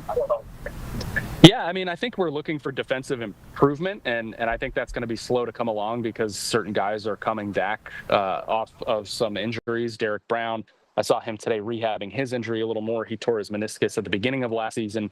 He missed the rest of the year, was cleared for activities for training camp, but they're taking it kind of slow with him and to rush him back just yet. But I know that he aims to be on the field week 1 at Jacksonville. Their incoming defensive tackle, Bobby Brown, is somebody that everybody's excited about in terms of helping stop the run. He just was activated yesterday. So some of those pieces are just starting to come back piece by piece. I would say the most competitive group right now in terms of guys competing for jobs is the wide receiver room, with the addition of Hunter Renfrow, with the draft choices of Tetairoa McMillan in the first round and Jimmy Horn Jr. in the 6th round. Plus, you've still got Adam Thielen. You've still got Jalen Coker, who made a splash as an undrafted free agent last season. And Xavier Legette, who everybody hopes can make that next step in year 2 and hold on to the football. That's become a group that everybody's got their eyes on every day, and the coaches and front office are going to be bearing down on some tough decisions when cuts come in a couple of weeks. Sir Devin, you have a question? Yeah, Carboni, we talked a lot about the receiver room yesterday. As you mentioned, I mean, there are those guys, but then there are more guys. But out of those guys that you just mentioned, right, are we overhyping this receiver room at all? Depends who we is. I think Ocho Cinco tweeted that it was the best receiving group in the NFL. That may be a bit of hyperbole and overhype, and I think he was going for that a little bit. He and Adam Thielen are good buddies now after he kind of had some negative things to say about the Panthers receivers room last year. I don't think, whether it's overhyped or not, we'll see. Certainly in that sense, yes, it is not yet the best receiver room in the NFL. But in terms of how much we're talking about it and how much we're saying positive things about the room, I think relative to the last couple of seasons here, especially with Bryce Young as quarterback, it is clearly a better room. It is deeper. It is more talented than we have seen here in a while. And that's exciting for people who want to see Bryce take his next step. Now, I think it could become a very good receiver room in the NFL if a few things happen. 1, that Tetairoa McMillan proves worthy of the 8th overall selection. 2, if Xavier Legette takes that next step and not only gets open, but holds onto the ball in key situations.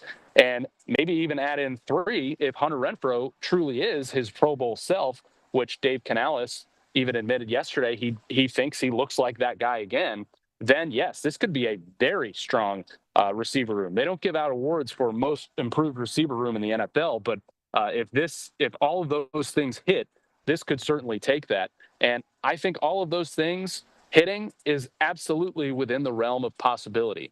Then you've added more pass catching out of the backfield in Rico Dowdle and ETN, the draft pick. Then you factor in that they're excited about Jatavian Sanders, the tight end, and the one they drafted this year, Mitchell Evans, to kind of grow into more of a pass catching tight end role just to give Bryce Young more options. So overhyped as the best receiver room in the NFL, of course, but something to be excited about? Absolutely. We is me and Ocho Cinco. I know I like that Ocho Cinco guy. It sounded like he played in the NFL for quite some time. Carboni, I do have another question. You talked about the running backs. Do you get a sense that there is, like Dave Canales is really like putting an emphasis on the running game? Because I feel like last year, and granted the Panthers were down in a lot of those games, they abandoned the run, but you have a guy like Chuba, you have a guy like ETN that you drafted, also Rico Dowdle from the Cowboys. Like, is there an emphasis, do you feel like, on the running game this year? I've gotten a sense that Dave Canales has wanted to emphasize the run since his first press conference when he mentioned it, I don't know how many times. Now, you're exactly right. Even in situations last year where it was clear that this would be a good time to run the football, I don't think they did as much as they could have. You do have to factor in the context of they were behind a lot. Maybe the run game wasn't working, so they went to something else. But I think there were absolutely situations where they should have leaned on it more. And I think by design of this roster, it's almost, going to force him to, because of the addition of Dowdle and ETN. Between Dowdle and Chuba, you've got 2,000 yards of rushing plus from last season coming into the 2025 season. And then you look at the construct of the offensive line, all 5 guys back, and all 5 guys suit the run a little better than they suit pass protection. So that just tells me absolutely they're going to lean on it. And if they want Bryce to take the next step, and if they want these new weapons on the outside to be open, the run is going to have to set that up. So I think you will see a more concerted effort. Now the defense has to stop the other team from running the ball and preserve leads for the Panthers, or keep them in positions where they're not way behind and have to throw the ball to catch up. How you liking this heat, Carboni? I was about to say, we need to do a bonus check. Carboni was fighting for his life during that 4 o'clock live hit. Oh, no. Well, there's a few reasons that I'm not on camera. One is because we can't have video up right now. There's 2 is that I don't want you all to see what I look like right now. I lugged in about 80 pounds of gear. This is like day 5 of camp for me. They've all been, almost all of them have been absolutely brutal, I think, except for the first one. But it sounds like relief is on the way. So I might look a little better on camera by Friday, hopefully. But yeah, it's typical training camp. What I will say, I will never think anything is hotter and more humid than Spartanburg, South Carolina at this time of year. There is somewhat of a breeze blowing across Cedar Street right now, so we'll take that. All right, well, not stay cool, not even stay dry. All right, so that was Carboni earlier this morning, giving us a breakdown on Panthers camp. Carboni, hey, look, he said he didn't want to be on camera because he didn't want to show us how hot he was. It's hot out That's there. not the reason. No, I'm joking. I'm giving Carboni a hard time. Carboni, Danielle Stein doing phenomenal work there at Panthers camp. Working hard. Danielle Stein will be on the stream at 3:30. Yep. And I believe at 4 o'clock as well. I don't have it memorized right there. Oh, 4 o'clock? Okay. Thank you, Carlene. All right. Let's go to something live. Let's head over to Washington, D.C., because just started moments ago, State Department briefing. That is Tammy Bruce, spokesperson for the State Department. She is speaking. Let's take a listen in. 2028. Through decisive leadership and an unyielding commitment to American workers, President Trump has delivered yet another agreement that positions the United States as the world's preeminent destination for investment, innovation, and advanced manufacturing.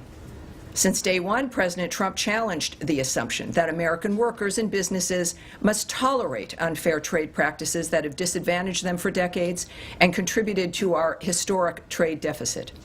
Yesterday's announcement opens up historic market access to the second largest economy in the world, reestablishing the strong, positive, long-term relationship between the United States and its key ally, the European Union.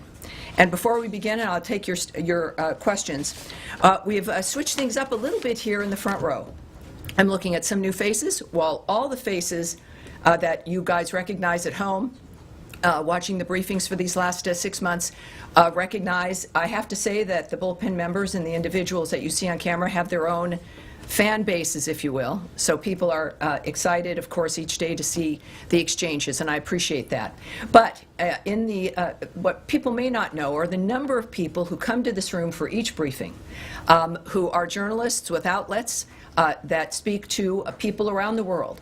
And we think it's time, as I'm used to seeing, well, you far back there, nice to see you, Nadia as well, but I'll be introducing you to the front row today. It'll change for each briefing, but this is an opportunity for us to get to know you, for further experience and advancement, for the nature of what Americans in the world see as we answer these questions. Saeed, of course, has his own fan club, but nice to see you over here. It's a little confusing as opposed to over there.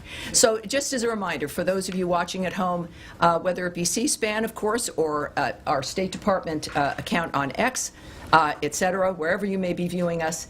First, over here is Saeed. Saeed is with Al-Quds, a bullpen member, as a matter of fact. And Tim with the Washington Examiner here. Welcome aboard, Tim. We also have Yelena, yes, from NTN from Columbia. Vaughn is here with Washington Times. And Danielle, as we noted, and Nadia, who you've also gotten to know here at our briefing. So welcome to the front row. Again, it will change for each briefing. I don't know what Tommy has in mind for Thursday. He'll be briefing on Thursday as usual.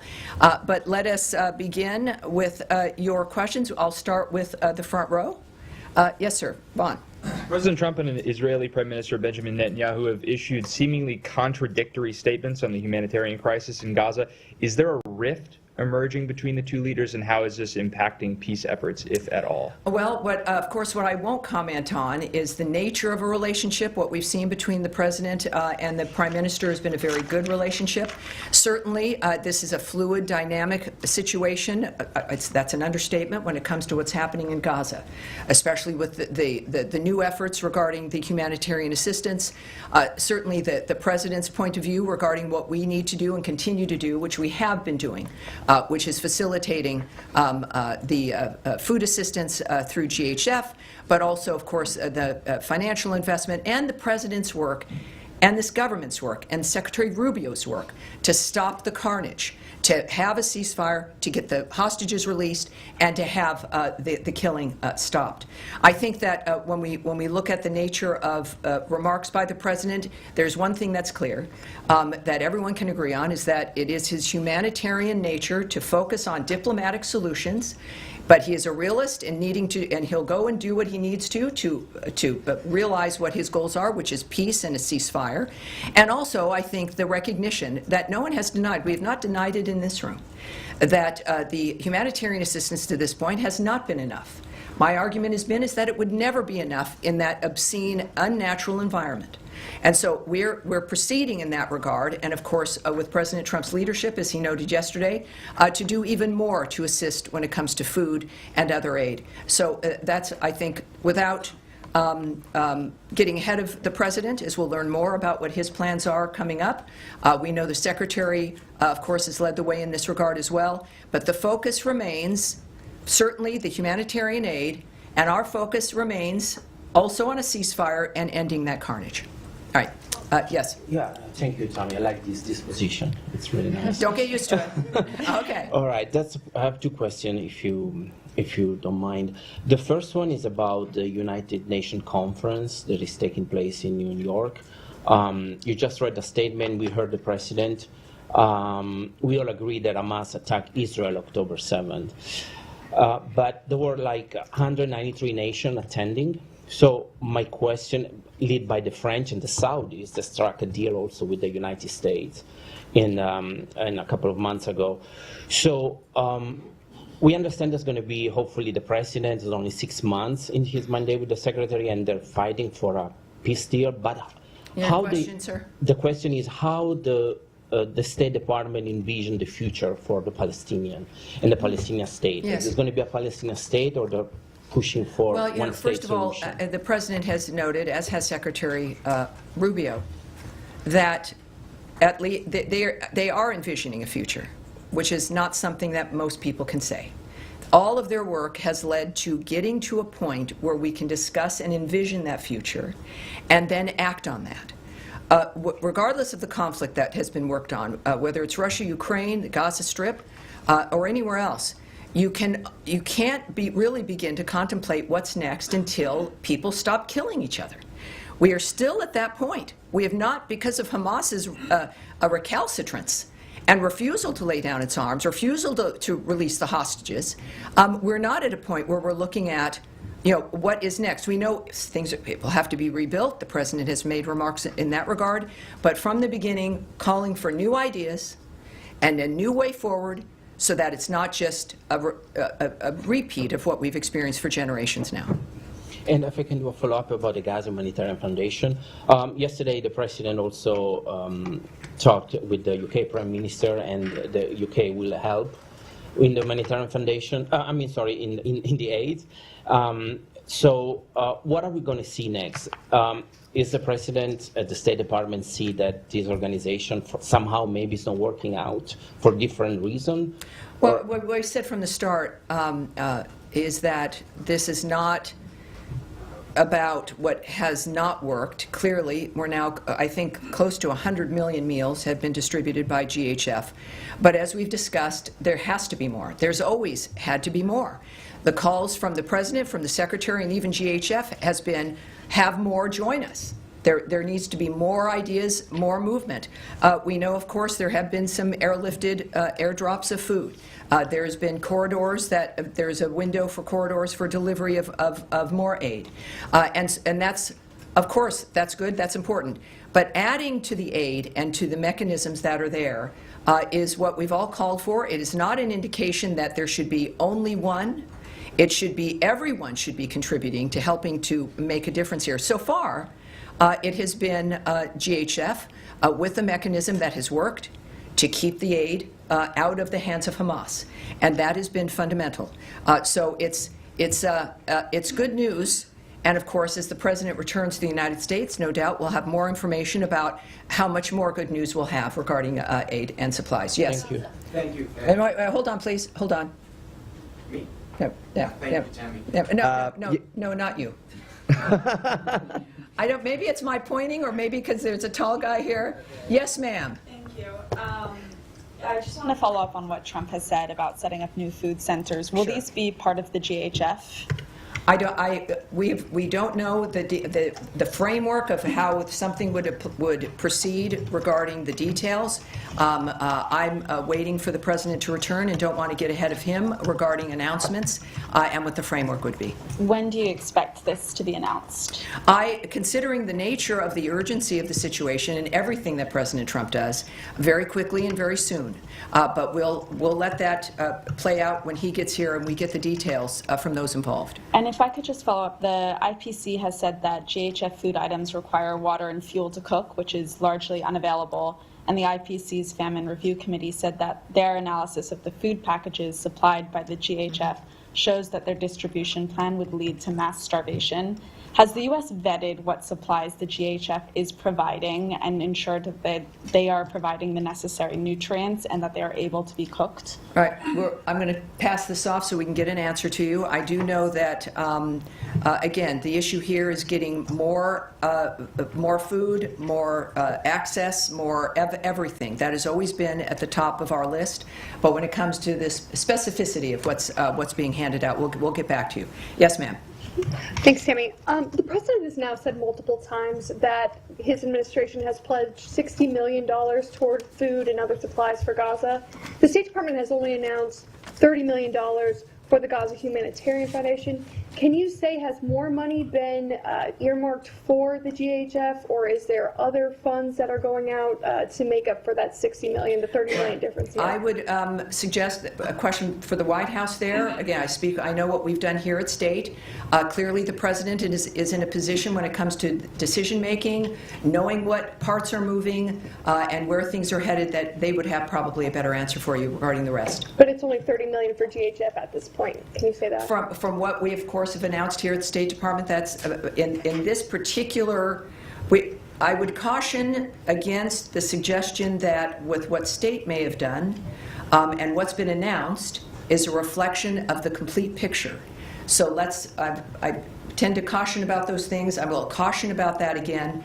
But this is, as we all know, a very large issue. A very fast-moving issue, and there's many different pieces that are coming together in how it moves. And so the element that we have announced is an element, and does not speak to an end or a final complete piece to what it is we're doing.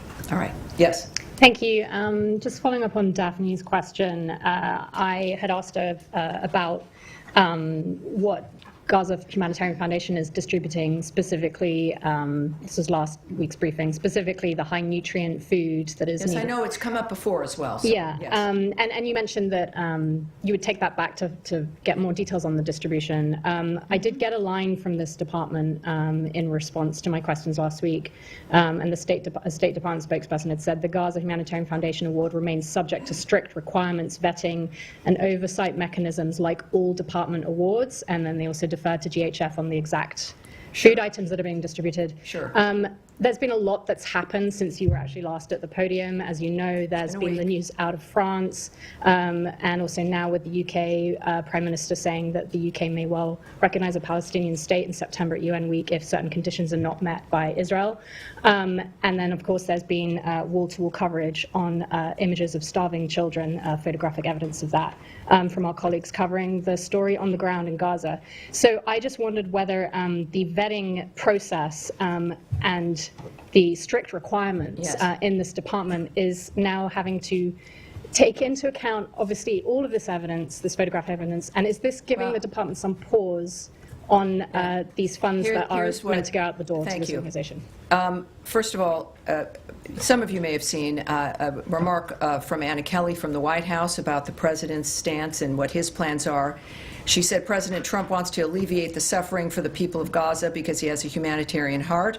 He announced a new aid plan today to help Gazans obtain crucial access to food. Details are forthcoming. What I will note about what's happening on the ground, of course, is what our focus is on, which is getting more aid in, which is getting a ceasefire, which has not been accomplished because Hamas refuses to do so from the beginning. They have been the problem about why this continues to be an issue. We know that, of course, more food aid will be going in, considerably more. And for those, as we care about the nature of nutrition and the value of that, we'll have those details for you. And GHF can be reached. Many of you have reached out to them to ask them for those details. We at the State Department, the Secretary and the President of the United States are focusing on saving lives, dealing with individuals who can stop what they're doing to create peace. And of course, as you know, the President has been frustrated on a couple of fronts regarding the killing of civilians, the using of civilians, the nature of what's happening at too many conflicts around the world, and that's what he's focused on.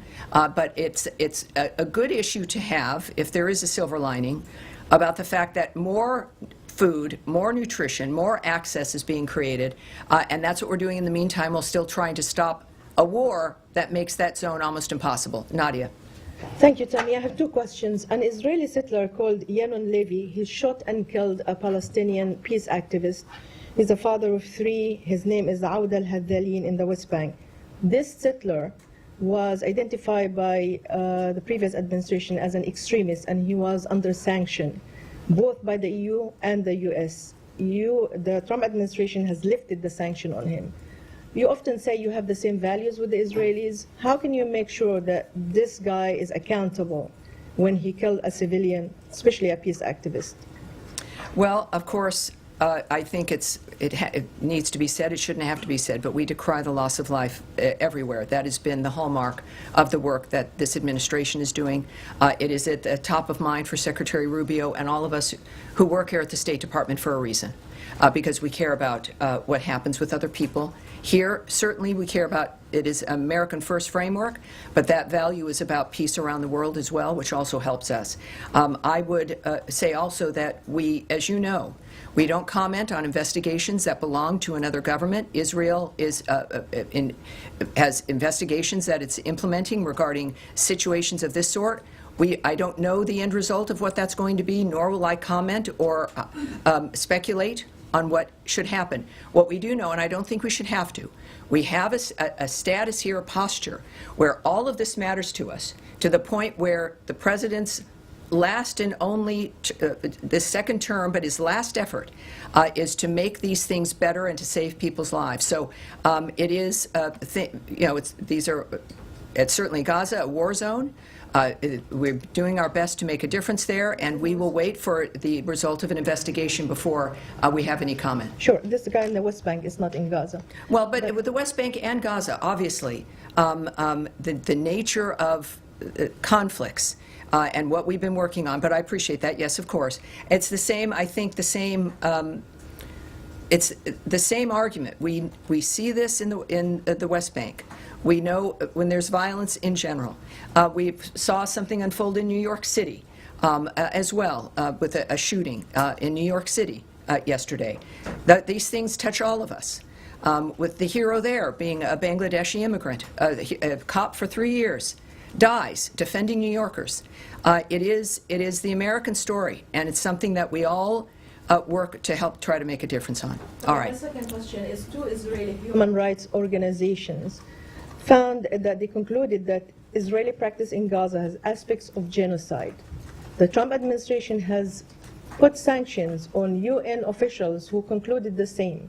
So are you going to sanction this human rights organization, or are you going to change your position? Well, I appreciate that, Nadia, but of course, you know, I'm not going to speculate or say what actions will be. I'm not going to comment on outrageous allegations, effectively, which have also been disputed. But I will, again, you know, I won't preview things or guess or speculate about actions in any regard. All right. Yes. Can I just ask you about the trucks that are getting into Gaza? Over the weekend, there was an uptick, I think, over 100 trucks that got in on Sunday.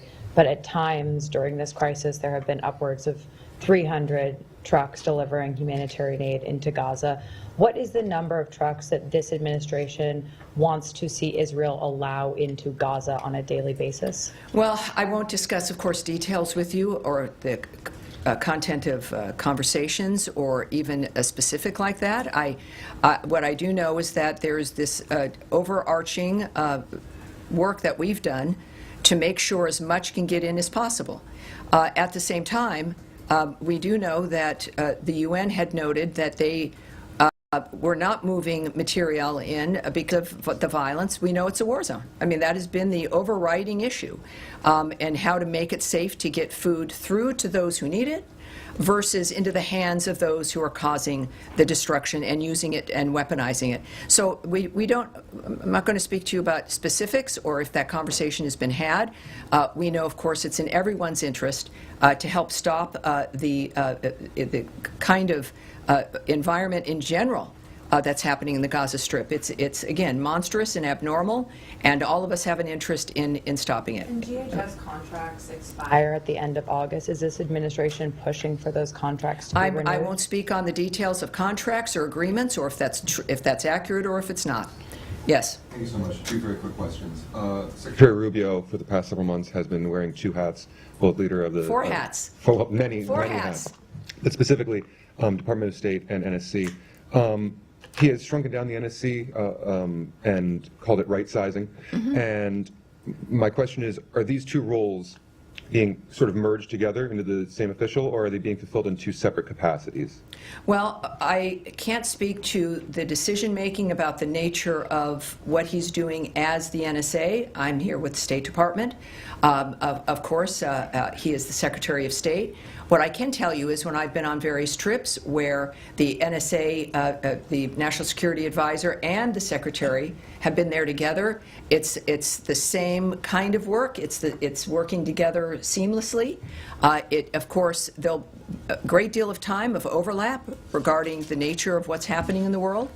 So it seems and it appears to be working out smoothly and effectively. And my second question, today, Kim Yo-jong in North Korea, the sister of Supreme Leader Kim Jong-un, published an official statement regarding the U.S.'s desire to denuclearize the peninsula. While rebuking the United States, the memo did include a line stating that Kim Jong-un's relationship with President Trump is, quote, not bad. And I'm just wondering if the Department of State is familiar with the nature of bilateral relations between the U.S. and North Korea at this time, and why they might have said that. Well, I would suspect that you should contact the White House when it comes to the relationship between the president and another country. Of course, we do know, as we see now, as we saw in the first term, President Trump's willingness to talk with everyone in order to achieve the peace and prosperity and some semblance of normal life for people around the world. Regarding the note you mentioned, or if it was a social media tweet, I don't have a remark on that, of course, but the White House can tell you more about the president's approach with North Korea. Yes, ma'am. Thank you, Sam. Me? Yes, you. Okay. I have two questions too. The first one is, after President Uribe's conviction, will the U.S. consider any sort of action similar to what we saw after the decision against former President Bolsonaro in Brazil? The first one. And the second one, after you answer? Yeah, so regarding the verdict, the verdict with former President Uribe, yes?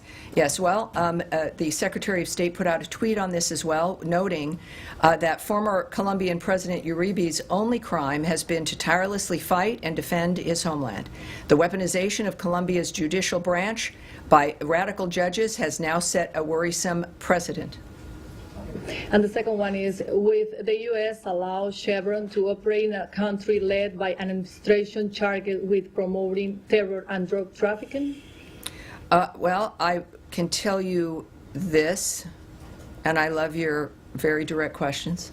I know that there's two separate details that I don't have in front of me that I want us to take and get back to you in that regard. What we have said repeatedly, though, is that we will not allow oil revenue to fund or benefit that regime. And so I think that's something that we can repeat here at this point, but when it comes to some further details, let's see if we can get you. All right. Saeed. Thank you, Tammy, and I must admit I feel a little bit vulnerable and closer to the floor here. Wow. I was always shielded by the front row. Well, see how you're thinking now, but trust us, you're fine without the Italian rule about never having your back into an open space. Very quick question. You know, IPC said today what's going on in Gaza is famine. And the reason they didn't classify it as such is because they need the actual data, and they have to be in Gaza to collect that data, which Israel prevent them. So my two questions. Well, let me just say, as you know, I might, is that there is someone preventing people from getting into Gaza, and that's Hamas. Hamas is preventing everyone from being able to get in there, whether it is reporters, whether it's food deliveries, or those who might need to assess the nature of what's happening on the ground. People are afraid of a terrorist group, the masterminds of October 7th, which slaughtered babies up to the elderly, when they're living, dismembering them, putting a baby into a microwave, murdering women as they're raping them. That set of people are running the Gaza Strip. So it's understandable why people are concerned and can't get in. It is not the Israelis who have been defending themselves in this framework and who are ready to sign a ceasefire deal and have been ready for weeks to do so. Well, in fact, the Israelis are preventing everybody. They control the area, but that's another issue. My question to you, does this add the kind of urgency that would allow more trucks, to follow up on Kylie's point, more trucks, and to the level that it was before? It was something like 400, 500 trucks, especially during the ceasefire. And second, would the U.S. call on Israel to allow these groups to go in and give them, the facilities they need to report actually and factually from we've had progress here from the beginning of this conversation, and with the catastrophe of October 7th and what has unfolded since then. We've discussed all the time about what we need, and we've had progress. We've had, again, close now, I think, to 100 million meals distributed by GHF. We have had more trucks now moving into the area. Israel making accommodation to be able to try to allow that to happen without people being in danger. So we've seen this progress being made. When it comes to the number of trucks, I would caution that it's not an issue of numbers, but clearly the posture of the President, of the Secretary of State, is that all of this has to stop and everything has to get to whomever it needs it. That's not, that may end up being a certain number of trucks. It may be a certain other kind of effort, new ideas. So it's not, I would just ask that we focus on what we've been focusing on here, which is having this violence end so that we can do a wholesale reformation of that area, a stopping of the violence, and a wholesale view of that a future really can exist. Yes, ultimately, it's going to be the best scenario. Everyone can go into Gaza and help. The President clearly will have ideas. The partners in that area, whether it be Egypt or Qatar and others, Jordan, with their airdrops, everyone has an interest in the resolution of this. And inevitably, of course, it'll result in everyone getting what they need. All right. Yes, Abby. What is the U.S. position on the U.K. saying they will recognize the Palestinian state before the U.N. this September? I know my colleague brought it up, but considering they're using it as leverage to try to stop some of the starvation that President Trump himself said he's concerned about taking place in Gaza. Well, I think President Rubio's statement and my statement that I issued regarding the conference, the two-state solution, the fact of the matter is his remarks also when President Macron of France also did something similar in this regard, that this is a slap in the face to the victims of October 7th, that it rewards Hamas, and it harms the ability to stop this framework from, it allows it to continue. It gives one group hope, and that's Hamas. It is a rewarding of that kind of behavior, that if you wait long enough, if you don't cooperate, if in any other normal environment where someone was so utterly defeated, they would surrender. In this case, that just does not occur. And part of it is because of perhaps the hope that they receive on how long the suffering lasts, how much that pushes the world to acquiesce to their arguments. And that is, there's one group that benefits from the images and the reality of the horribleness, and that's Hamas. And so there's a reason why they don't cooperate and stop. And this adds one more thing onto it that adds into their apparent posture that this is a winning thing to do. Clearly, we are of the opposite mind, and that I think we can say in general about that issue. President Trump said he didn't mind the UK Prime Minister taking a position on statehood. Is that, can you explain what the difference is well, there? Obviously, I'm not going to speculate on the President's reasoning, but I do know that none of us are in the business of telling people not to speak their mind. At the same time, I'm a big believer, as I know the Secretary is and the President is, and we showed this, I think, last November, is that persuading people, explaining your position, why it matters, how it impacts what we all want to achieve, is something that we must do, and that it's the way to persuade people, to change people's minds. So it doesn't surprise me that that is what he said. But of course, we also know, as I described, the nature of our situation here, about what that does in our efforts to stop the carnage. Yes? Thanks so much, Tammy. Appreciate it. GHF, according to the UN, there's been about more than 1,000 Palestinians killed at or near the aid sites since May 27th. Does the U.S. have an assessment on that number? It is not. That's not something I will speak on or go into the details about regarding our assessments of that situation. Certainly a wartime situation, but in the details and the numbers, no, I won't speak to that. Okay, and you mentioned the details of this new aid plan will be forthcoming. Are there people? Will they be forthcoming to the State Department, or are they coming from the State Department? Are there people in this building working on something right now? Well, it's the White House who noted that. So the White House noted that the details will be forthcoming. We, of course, all work for the President. He is the guiding hand here. All right, so you're watching Live Impact News on WCNC Plus. I'm Nick Sertivant. Right now, you're watching the State Department briefing happening in Washington, D.C. We want to shift off this and take you to Los Angeles, specifically Santa Monica. Officers attempted several pit maneuvers that failed to stop a possible stolen pickup truck during a chase on freeways in the streets of Santa Monica. You're watching that chase right there live on your screen. The white GMC pickup was on the 10 freeway, Pacific Coast Highway, and nearby streets in the coastal community.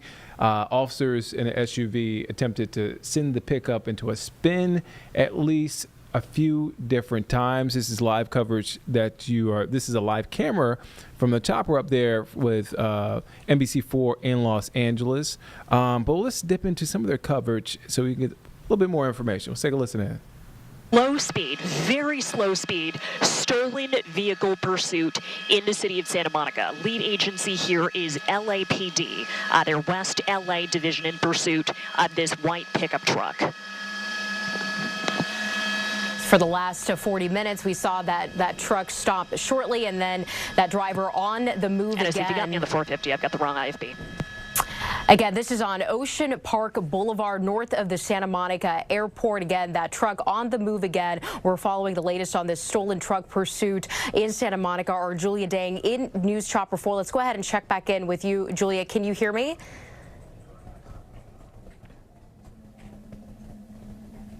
Okay, we're standing by to check back in with our Julia Dang. Again, we're following breaking news right now. This is a stolen truck pursuit in the Santa Monica area on Ocean Park Boulevard. Moments ago, we saw this driver stop for a short period of time. That driver then on the move again, and we're standing by to get another update from Julia Dang. But so far, this driver has been moving fairly slowly. The LAPD is in pursuit. The lead agency here that has been following this truck on Ocean Park Boulevard. So we're standing by to get some additional information, what we're learning about this driver at this time. But again, a stolen truck pursuit in the Santa Monica area on Ocean Park Boulevard. Any updates that we can get Julia Dang back? Still going. Unsuccessful pit maneuver right there at 16th Street, headed westbound on Ocean Park Boulevard. I don't even think that did much damage to this truck. He is still going. He did not miss a beat. It was this LAPD unit right behind it that tried a pit maneuver. This is definitely moving slow enough for that to be an option for LAPD. But again, unsuccessful pit maneuver. First one that we have seen during this pursuit, lasting about 40 minutes now. Stolen white pickup truck, still headed westbound on Ocean Park Boulevard. Moving a little bit faster now. Looks like this is going about 40 miles per hour. Driving on the wrong side of the street now. 11th Street, still headed westbound on Ocean Park Boulevard. I'm going to zoom out and show you other cars on the road here. He's coming up on traffic, and you can see drivers headed eastbound on the other side of the street. They have a sense that something is up because of all these black and whites tailing this pickup truck. Helicopter overhead as well. This has now been going on for close to 50 minutes. And I don't know if they're going to try another pit maneuver, but as he turns onto Lincoln Boulevard now, significantly heavier traffic here.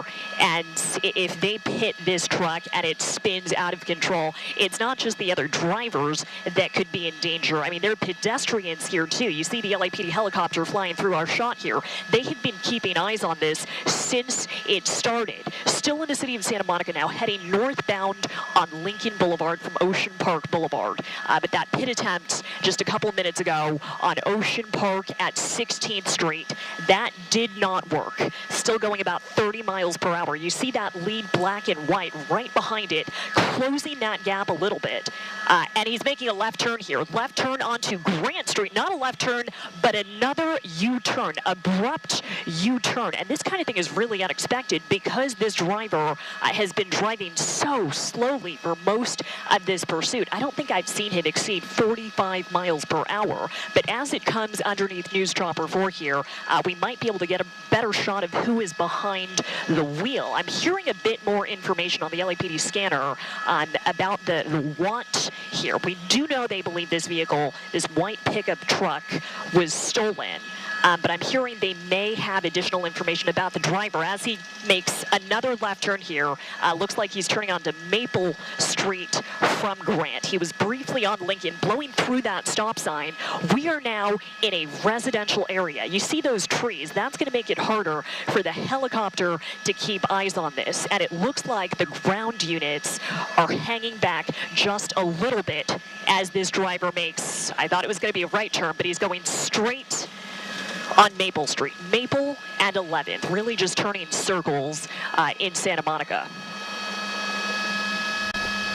Yeah, and Julia, we know how dangerous these can be. I mean, earlier we saw this driver just zipping through those streets in the middle of traffic. This is a busy time of day. Now, this driver is in a residential area here. We saw earlier that unsuccessful pit maneuver. What do you think, believe is the game plan here moving forward?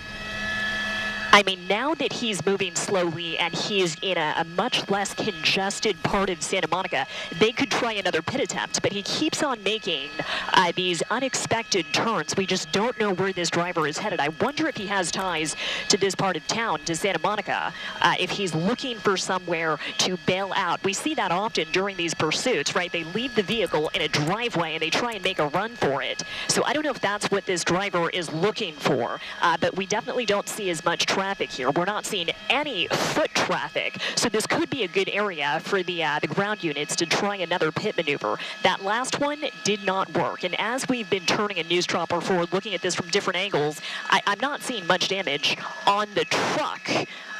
But you saw it there, nearly hit that ground unit that came up right in front of it. And here we go again. This is now, I think, the third or fourth abrupt stop in the middle of the road this driver has made.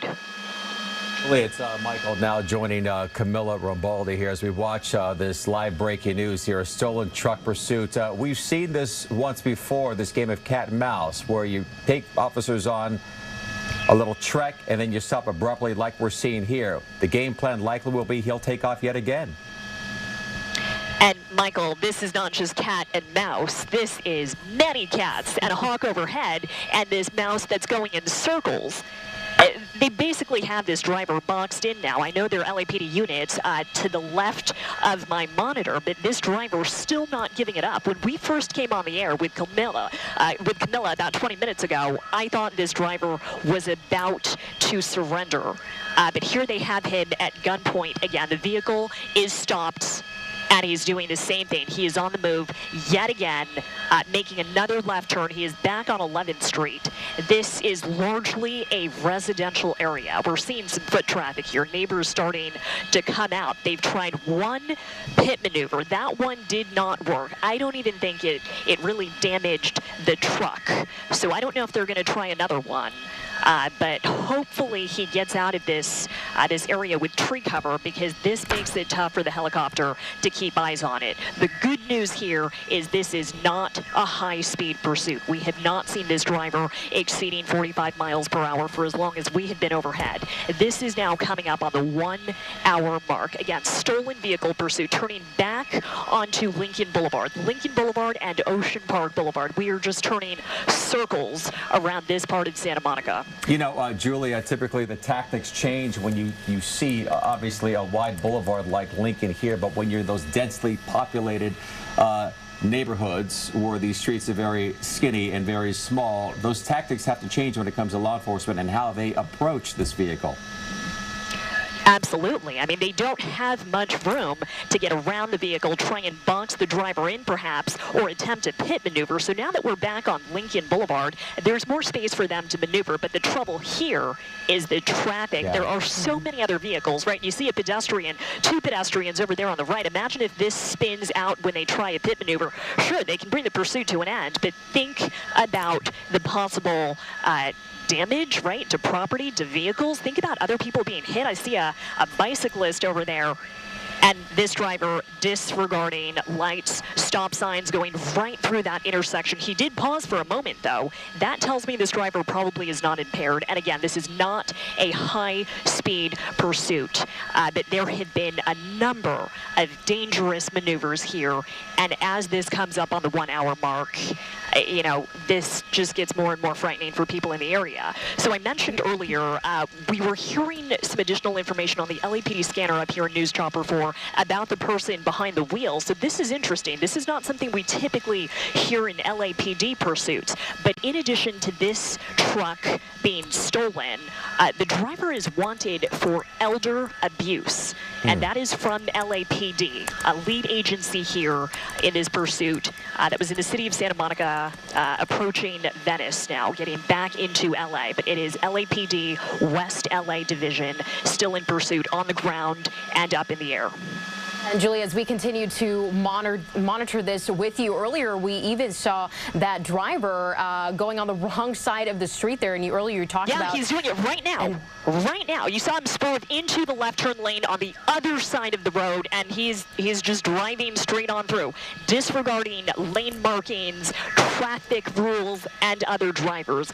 That is the scary thing about this now being back on Lincoln Boulevard. And look at that person on the bike. There are so many bikers in this part of of town. Look at that. I think people are standing on that roof watching this pursuit. I'm going to widen out and show you just how many black and whites are behind this in addition to the helicopter. I think it's just a matter of time before he turns off of Lincoln Boulevard again, as I believe this driver is looking for a place to ditch the stolen white truck.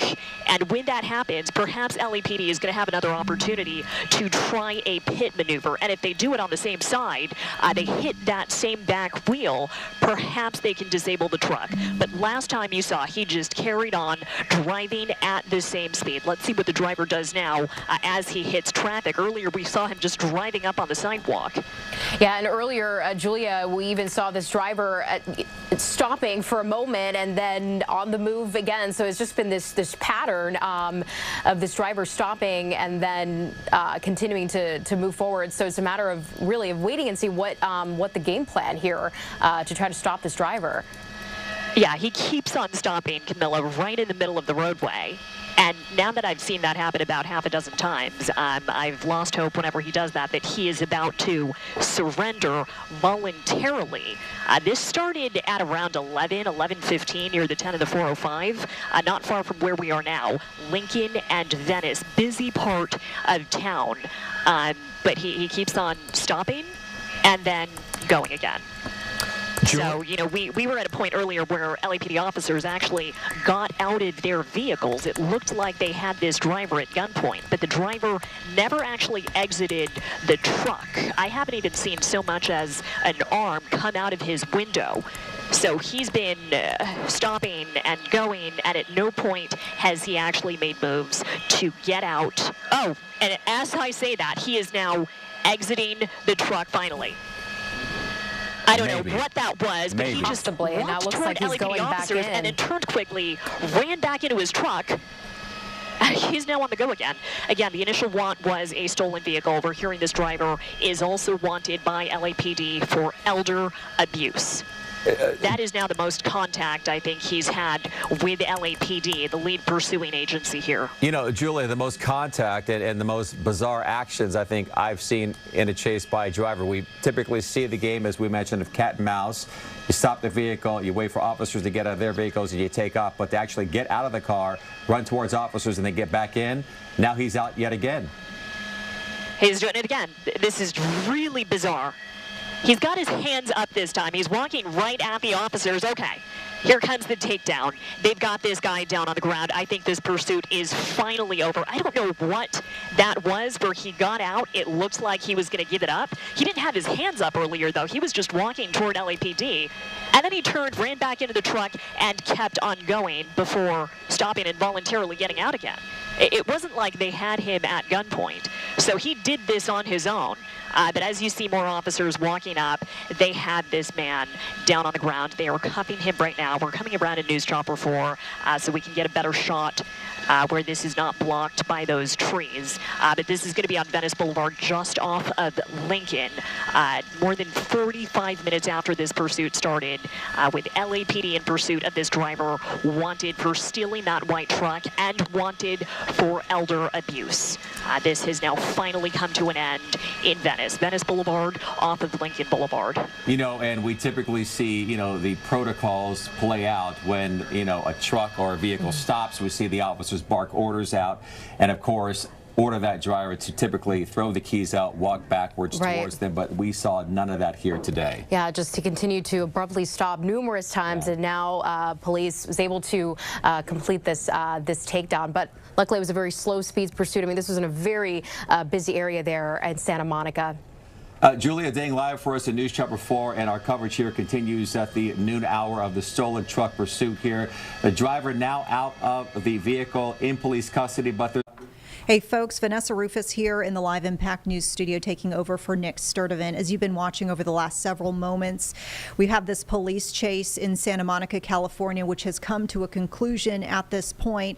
As you heard with some of that continuous coverage from our affiliate out there, this person is wanted on charges of elder abuse and also stealing the vehicle itself. This was a chase that ensued on freeways and streets in that Santa Monica area.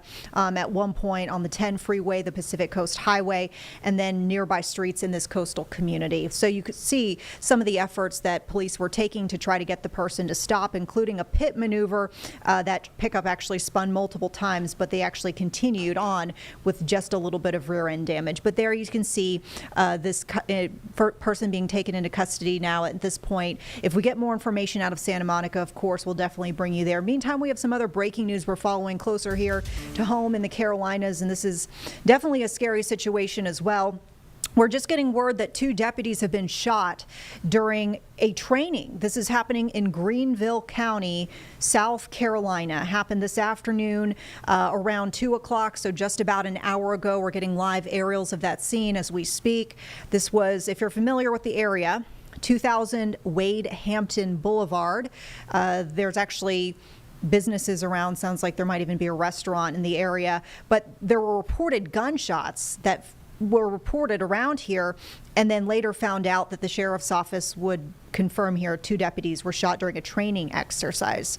Apparently, the type of round with which these deputies were shot is under investigation, because we're not sure, were they supposed to be using live rounds? Were these rubber bullets? I don't know. We don't know any of that. We're still trying to get more information. We can tell you, however, these injured deputies are at the hospital right now, and they're getting treatment. We don't have a condition for them either, so that's another bit of information that we are learning, trying to learn rather. So if you're just joining us here on Live Impact News, we've got a breaking situation we're keeping an eye on out of Greenville County, South Carolina, where we've got aerial footage of this building in question where there was a training exercise this afternoon in which 2 Greenville County deputies were shot. So a training exercise seemingly gone wrong here. Sheriff's office now investigating the type of round that was used and also the injured deputies at this point attempting to recover at the hospital, unknown conditions. Looks like we're in the process of losing the shot, so if we're able to get a different vantage point for y'all, we get more information, we will bring that to you here on Live Impact News. We've got another feed we're keeping an eye on, though. This is coming to us out of Minnesota, so bear with us. We're going to pivot away from this chopper shot to the Minnesota Department of Safety briefing here. State Patrol involved here, local law enforcement as well. They're talking about security at and around the Minnesota State Capitol complex. We're hearing there might be discussions about cyber attacks and, of course, public safety tantamount for probably a lot of lawmakers at this point, given some of the heightened political discourse and threats that many lawmakers say that they've come out and received, and of course the attack and attempted assassination and successful assassination, unfortunately, in some situations recently on legislators. Let's listen in right now on what police have to say. Safety improvements should look like logistically, operationally, and in terms of public access. The Minnesota Capitol is often referred to as the People's House, a place that belongs to every Minnesotan. That identity is foundational, but so is the safety of everyone who walks through its doors, including lawmakers, staff, visitors, children on field trips, and members of the public exercising their rights.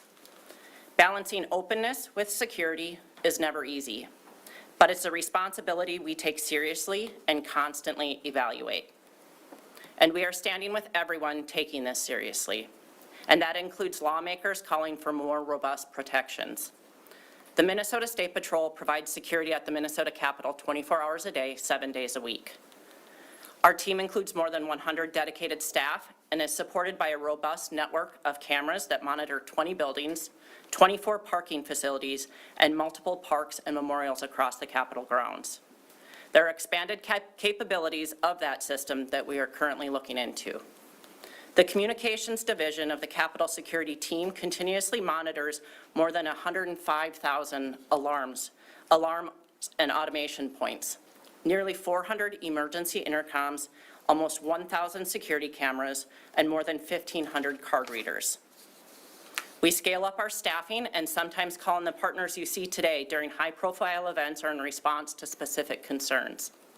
And our personnel are not only trained in patrol and protection, they're also trained to serve as approachable public safety professionals for those seeking help or information. Many of our personnel on the Capitol grounds have gone through crisis intervention training to ensure they can take the correct approach when dealing with those in a mental health crisis. This is all important work. We don't do it alone. We are in constant communication with local law enforcement, federal partners, the sergeants at arms, and Capitol stakeholders. That said, every situation teaches us something, and we are examining every element of our protocols, from threat assessments to the communication process. Let me end by reminding everyone, safety is shared. The very people we serve, lawmakers, staff, and the public, are also the eyes and ears of this complex. If something feels wrong or suspicious, please say something, whether at the Capitol or hundreds of miles away. Local law enforcement is a key partner in protection, and we encourage strong relationships between lawmakers and their local agencies. The Minnesota State Patrol remains committed to ensuring the Capitol is a place where democracy thrives and where safety is never an afterthought. I want to thank our partners for their openness and willingness to engage in this process. Together, we can ensure the Capitol remains not just a symbol of government, but a safe and welcoming place for all Minnesotans. I invite Chief Dotseth to the podium.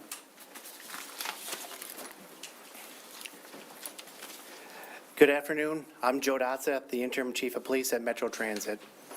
Transit is an integral part of our region, and we understand the importance of providing a consistently safe and welcoming experience for riders, transit workers, and the wider community.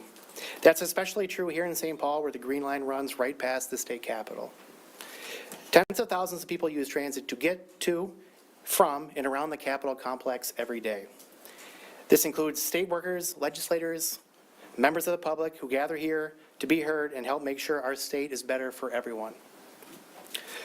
With all that coming and going, safety is top of mind, not just for the transit police, but for everyone here at Metro Transit. We've taken proactive measures to address safety concerns throughout the system. Our Safety and Security Action Plan is a comprehensive 43 action plan item, taking a whole community approach to public safety. Our multi-layered approach combines police officers, community service agents, security officers, trip agents, and outreach workers, all working together to ensure that these layers of presence are on the system and holding people accountable when needed, and trying to identify the root causes of these problems. The good news is that our transit system is safe and getting safer all the time. Because of our proactive approach, our whole community approach to public safety, serious crimes remain infrequent on the transit system. The majority of what we see on transit are quality of life violations like property damage, smoking, or alcohol offenses. Serious crime in our East Command Division is down, and our enforcement efforts in this East Command area and around the Capitol are up nearly 70% from last year. And our customers on the system are noticing the difference. According to our most recent customer survey, riders are feeling safer on board our buses and trains and stops in the platforms. That's what our approach is about, being a good partner and ensuring that the areas that we are serving have safe and reliable transit. Earlier this summer, we launched a Safe and Strong University Avenue initiative to focus efforts on the Green Line corridor and around the Capitol. This collaborative effort between law enforcement, the county attorney, the city attorney, and courts, and the service providers is a collaborative effort that I've never been part of before, using detailed responses and collaboration to be visible on the system, to help people get connected to services and hold those accountable. Through the combination of directed patrols, a newly initiated beat in the Hamlin Midway area, and our consistent outreach efforts by our homeless action team, we are making a real difference in the community, including the Green Line and around the Capitol complex. We will continue to find new ways to effectively police the transit system and look forward to working with this team behind me to ensure our system is safe and reliable and welcoming.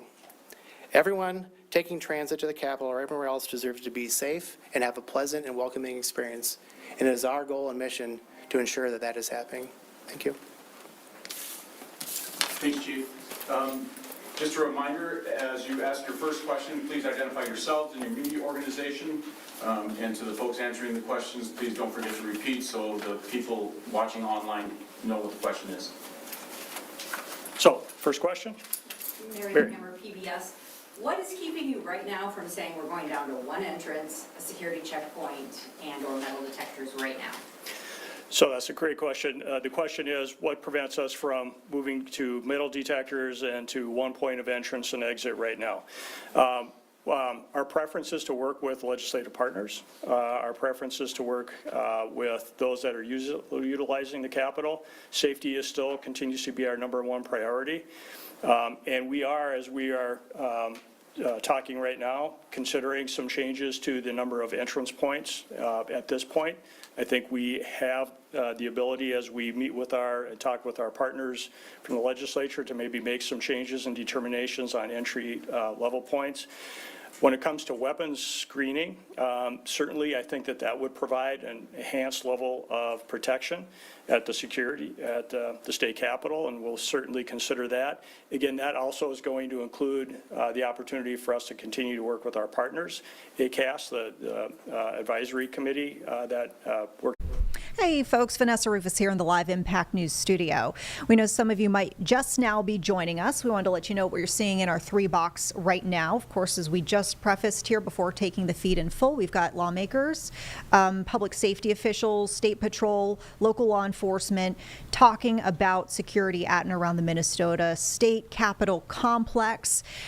We've also got for you that breaking news that we had close to the top of the hour up on that top right box. We've got aerials out of Greenville County, South Carolina, where we've gotten word that 2 deputies have been shot in a training exercise that was happening at the 2000 Wade Hampton Boulevard building, of which you might start to see some of those aerials in different angles and tightness shots, but actually might even be over at the hospital at this point, just based on what I'm seeing from that changing shot and the zoom out they have. Looks like those are helicopter landing spaces at hospital.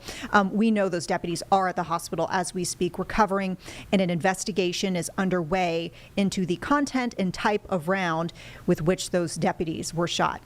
We also have for you a look over the Carowinds area here in the Charlotte area, where of course we are dealing with dangerous heat once again. A really rough stretch for folks. That is set to continue at least through tomorrow, and there is some relief on the way, which is some good news, so you'll want to stay tuned throughout the evening and afternoon as we get updates from our weather impact team talking about some increases in storm chances. Obviously things will start to cool down. And if you can believe it, it looks like at some point towards the end of the week, we're probably looking at highs barely reaching the mid-80s. Absolutely sounds delightful. We're going to turn the page here because we had some breaking news that we brought you last night on the health front from our area, and we've got an update to share with you at this time. So if you're watching in our 7 o'clock hour, you might have heard last night that there was a TB case, a tuberculosis case that had been identified up in the high country in Avery County.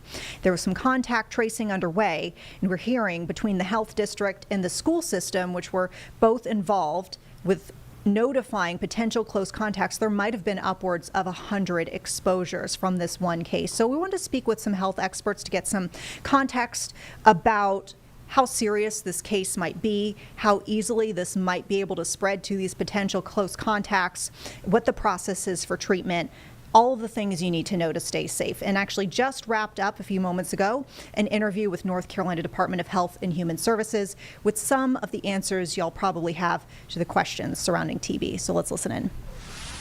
So we have Erica Wilson, who is with the Division of Public Health within North Carolina Department of Health and Human Services, joining us to give us a little bit more context on tuberculosis. Erica, thank you so much for your time. My pleasure. So let's start off, I guess, with some basics here. What is tuberculosis? So tuberculosis is a bacteria, Mycobacterium tuberculosis, that most commonly causes an infection in the lungs, but can also cause infections other places in the body, and can cause severe disease if left untreated. And so exactly how does it spread? So you get tuberculosis when somebody who has an active infection with tuberculosis of the lungs coughs, sneezes, talks in the same airspace as you, usually over a prolonged period of time inside. It's not diseases like COVID or measles, where it takes very little contact often. Usually it takes a more prolonged time, several hours in an enclosed space for transmission to occur.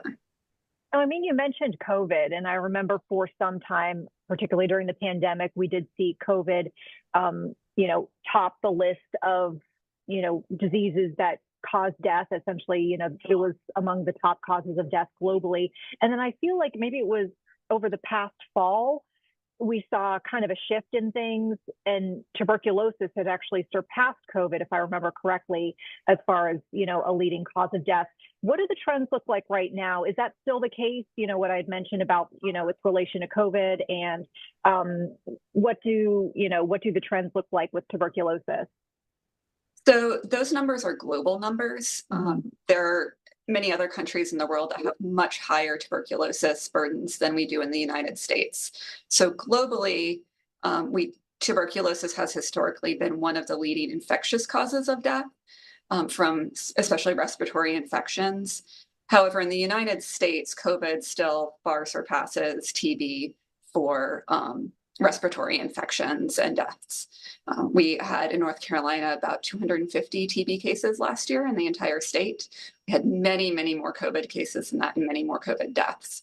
So for most people in North Carolina, COVID remains the greater health risk. It's interesting to know. I mean, we mentioned as well, in reaching out to DHHS, the fact that we were kind of prompted to ask some of these questions because there is a case out of Avery County where we were seeing the health district there reporting upwards of 100 people potentially could be close contacts of this one TB case.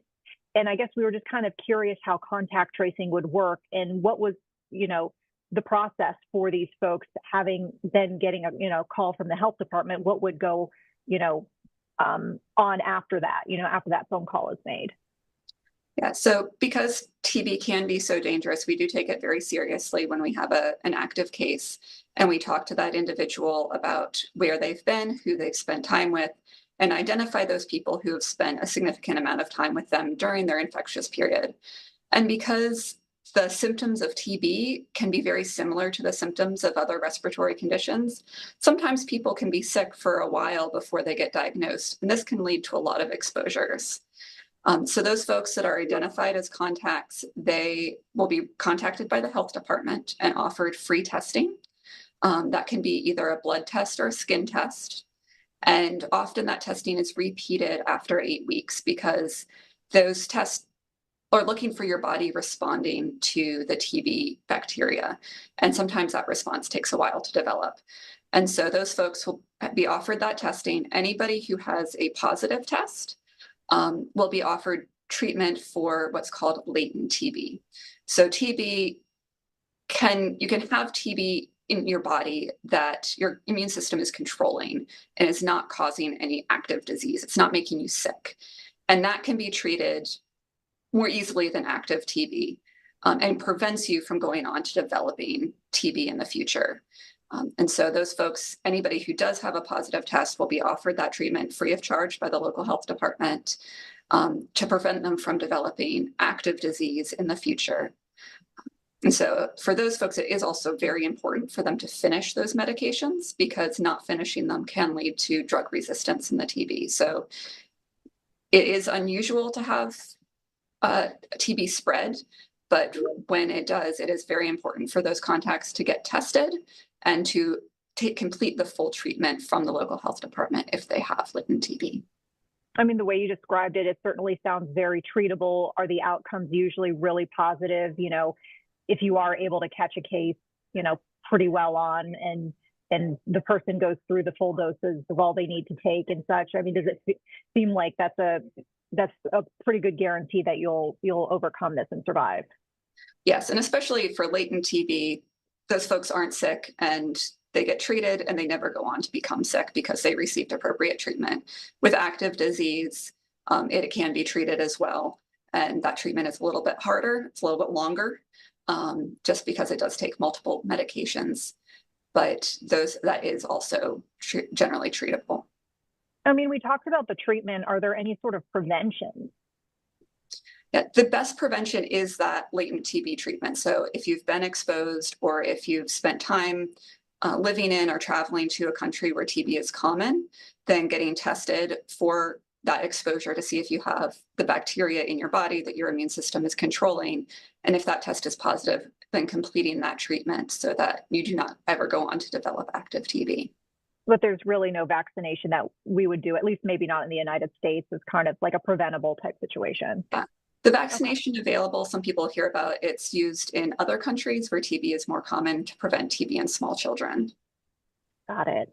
And I guess, are there certain demographics or, you know, a line of work, or maybe there's a lifestyle factor that makes somebody more susceptible to catching TB? Yeah, so TB, the folks who are most risk for TB are those with conditions that make their immune system less effective. And so that could be diabetes, cancer treatments, immunosuppressant medications for somebody who has an autoimmune condition, HIV, and just general nourishment and immune status. So that's more common in other countries than here. But so anything that suppresses the immune system can make you more susceptible to TB. Also things like tobacco use can, just because that affects the lungs, can make you more susceptible. Got it. And I mean, I guess I should ask about travel. I mean, you talk about this being more prevalent in certain parts of the world other than the United States. So, I mean, would it be safe to say if you are going to maybe specific countries where there are many more cases, that this is a possibility of, you know, something that you could catch? It's possible, but it really depends on kind of the activities that you'll be doing and how long you'll be there. So this is not, again, not something you're going to catch passing somebody in the grocery store aisle. It takes more prolonged exposure. So going somewhere as a tourist where you're going to be either outdoors or not spending long periods of time indoors with folks outside of your traveling party, then that risk is not high. If you're living there and spending long periods of time with folks, that is a higher risk. So, I mean, we kind of touched on general symptoms in the sense that this does, as you mentioned, kind of seem to present as a lot of other respiratory type illnesses, in that there's a cough. I remember fever, fatigue, weight loss. But I guess at what point would you feel like this might be something more serious than, let's just say I have a cold or a really bad cough, or maybe even COVID or the flu? Yeah, so usually those symptoms for COVID or the flu or cold are going to get better within the 3 weeks. You might feel really horrible for a week, but then you're going to be getting better. For TB, that's going to be prolonged symptoms. So a cough lasting at least 3 weeks. Folks will have tiredness, weakness. They may have unintentional weight loss, night sweats, where you just wake up in the middle of the night drenched with sweat. So that kind of constellation of symptoms would be something to go and ask your doctor about. Got it. And yeah, I guess on that note, you know, what else can folks do to get help other than going to the doctor, and or if they feel like they are starting to have something that's much more than a cold, what could they do maybe to even limit exposure to other people that might be around them? So not being in the same airspace, so not in the same room, or wearing a mask if you're in the same room. And it's especially important if somebody is thinking they might be sick with TB while they're waiting to get to the doctor, to not spend a lot of time around small children. Children under 5 are particularly at risk for severe disease from TB. And so if you think you may have TB while you're waiting to see the doctor, to go to your local health department, because your local health department can do all of that testing for TB at no charge. To not spend time in close contact with small children. Yeah. I mean, it's unfortunate that we had to have a case to have this conversation, but it's always great to have, you know, more public awareness about, you know, communicable diseases and how to handle situations. Is there anything you'd like to share with the public just about tuberculosis in general, maybe even infectious diseases overall, or, you know, just any sort of messaging so folks, you know, have an idea of best ways to take care of themselves? Yeah, I'd say TB is a very scary disease. It can be very serious, but we do have great resources here for treatment and testing for TB.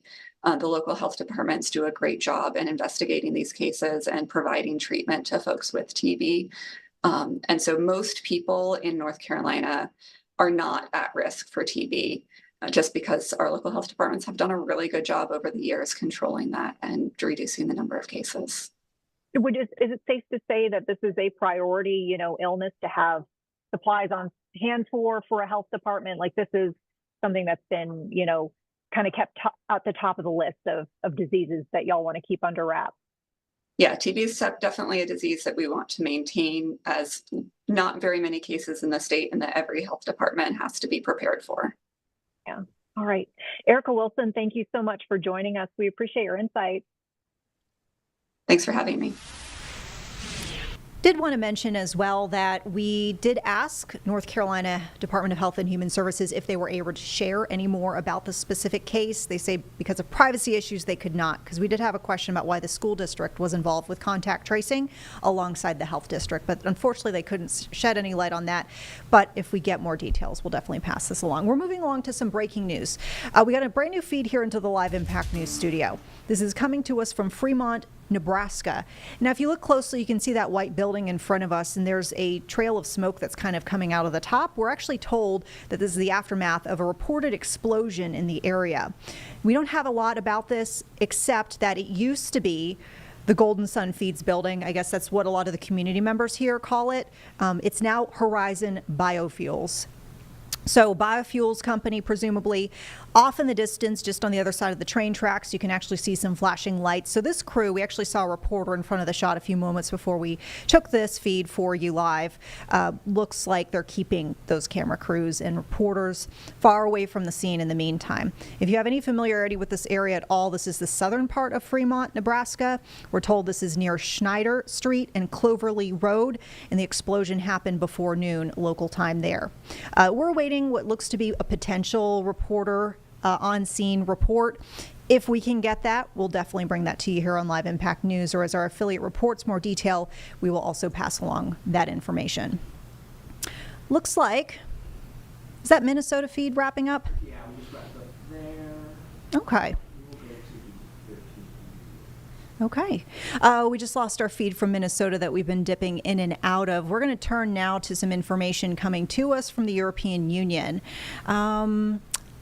We're going to pull it up in just a moment, but you'll probably remember some of the more recent news regarding the EU. And I don't know if this is involved in any of sort of the, discussions that are going to be in this clip, but the trade deal that has been, I guess if you will, finalized with the United States. That's a recent development that we talked about. We did see some criticism from member nations about this trade deal with President Trump regarding, the tariffs. And so let's listen in to see if there's any discussion on that or if they've pivoted away to another topic. For organizing this important conference, as mandated by General Assembly resolution of December last year, which Lithuania has supported.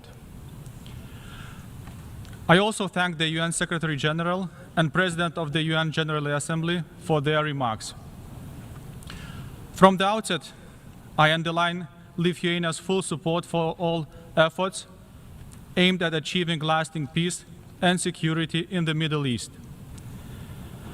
Lithuania also welcomes further steps towards reviving a political process to implement the two-state solution. This envisions the State of Israel and an independent, democratic, contiguous, sovereign, and viable state of Palestine living side by side in peace and security, with mutual recognition, and with Jerusalem serving as the future capital of both states. The role of the Palestinian Authority is key to achieving this goal. And just like that, folks, we are pivoting away. Coming into our Live Impact News studio at this very moment, we've got our sports director, Nick Carboni, who we have been checking in periodically alongside Danielle Stein for the last several days regarding Panthers training camp. Feels good to be in the AC today, does it not? Conditioning. So thanks for having me in. Yeah, we're glad to have you and talk about what you saw transpire today.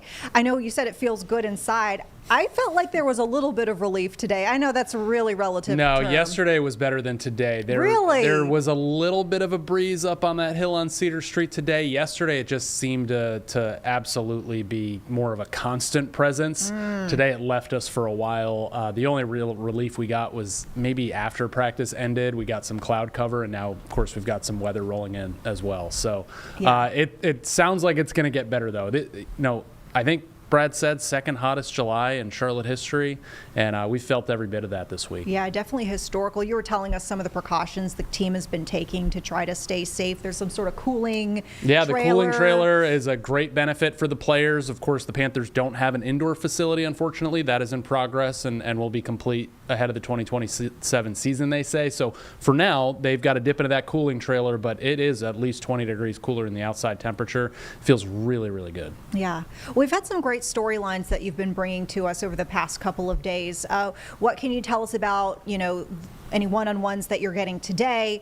Anything interesting popping off from, the press conferences? Yeah, excited about our one-on-one today. Danielle Stein caught up with rookie edge rusher Princely Umanmielen. First of all, great name, also great personality, and the Panthers hope that he can be great. He had a great couple of days of practice to start things off, beating left tackle Ike Ekwonu and getting to the quarterback, Bryce Young.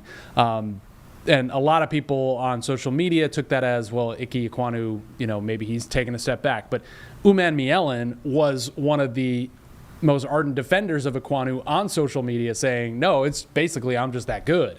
So he's got a great personality. He's shown a lot of potential, especially with his speed rush move to the quarterback. And speaking of quarterbacks, Princely Umanmielen is also defending Cam Newton on social media this week. So Danielle asked him all about that. He's a rookie here in Carolina. He's from Texas, but he knows all about Cam Newton, what he means to the fan base and the franchise. And he went to bat for Cam as well. So Danielle's going to have all of that today at 5:30. Of course, also here on WCNC Plus and the WCNC Charlotte YouTube page as well. Now, you mentioned yesterday there was some chippiness out there. How are things looking today? Yeah, no pads today, so I think that helps ease off of that a little bit. Like, once these guys are allowed to hit each other a little bit, for some of them it's game on. And I think I've mentioned this in prior segments, but, I've gone years at Panthers training camp without seeing anything like that. Maybe when another team comes in for joint practice, usually we'll get some of that. But it started day one of pads this year.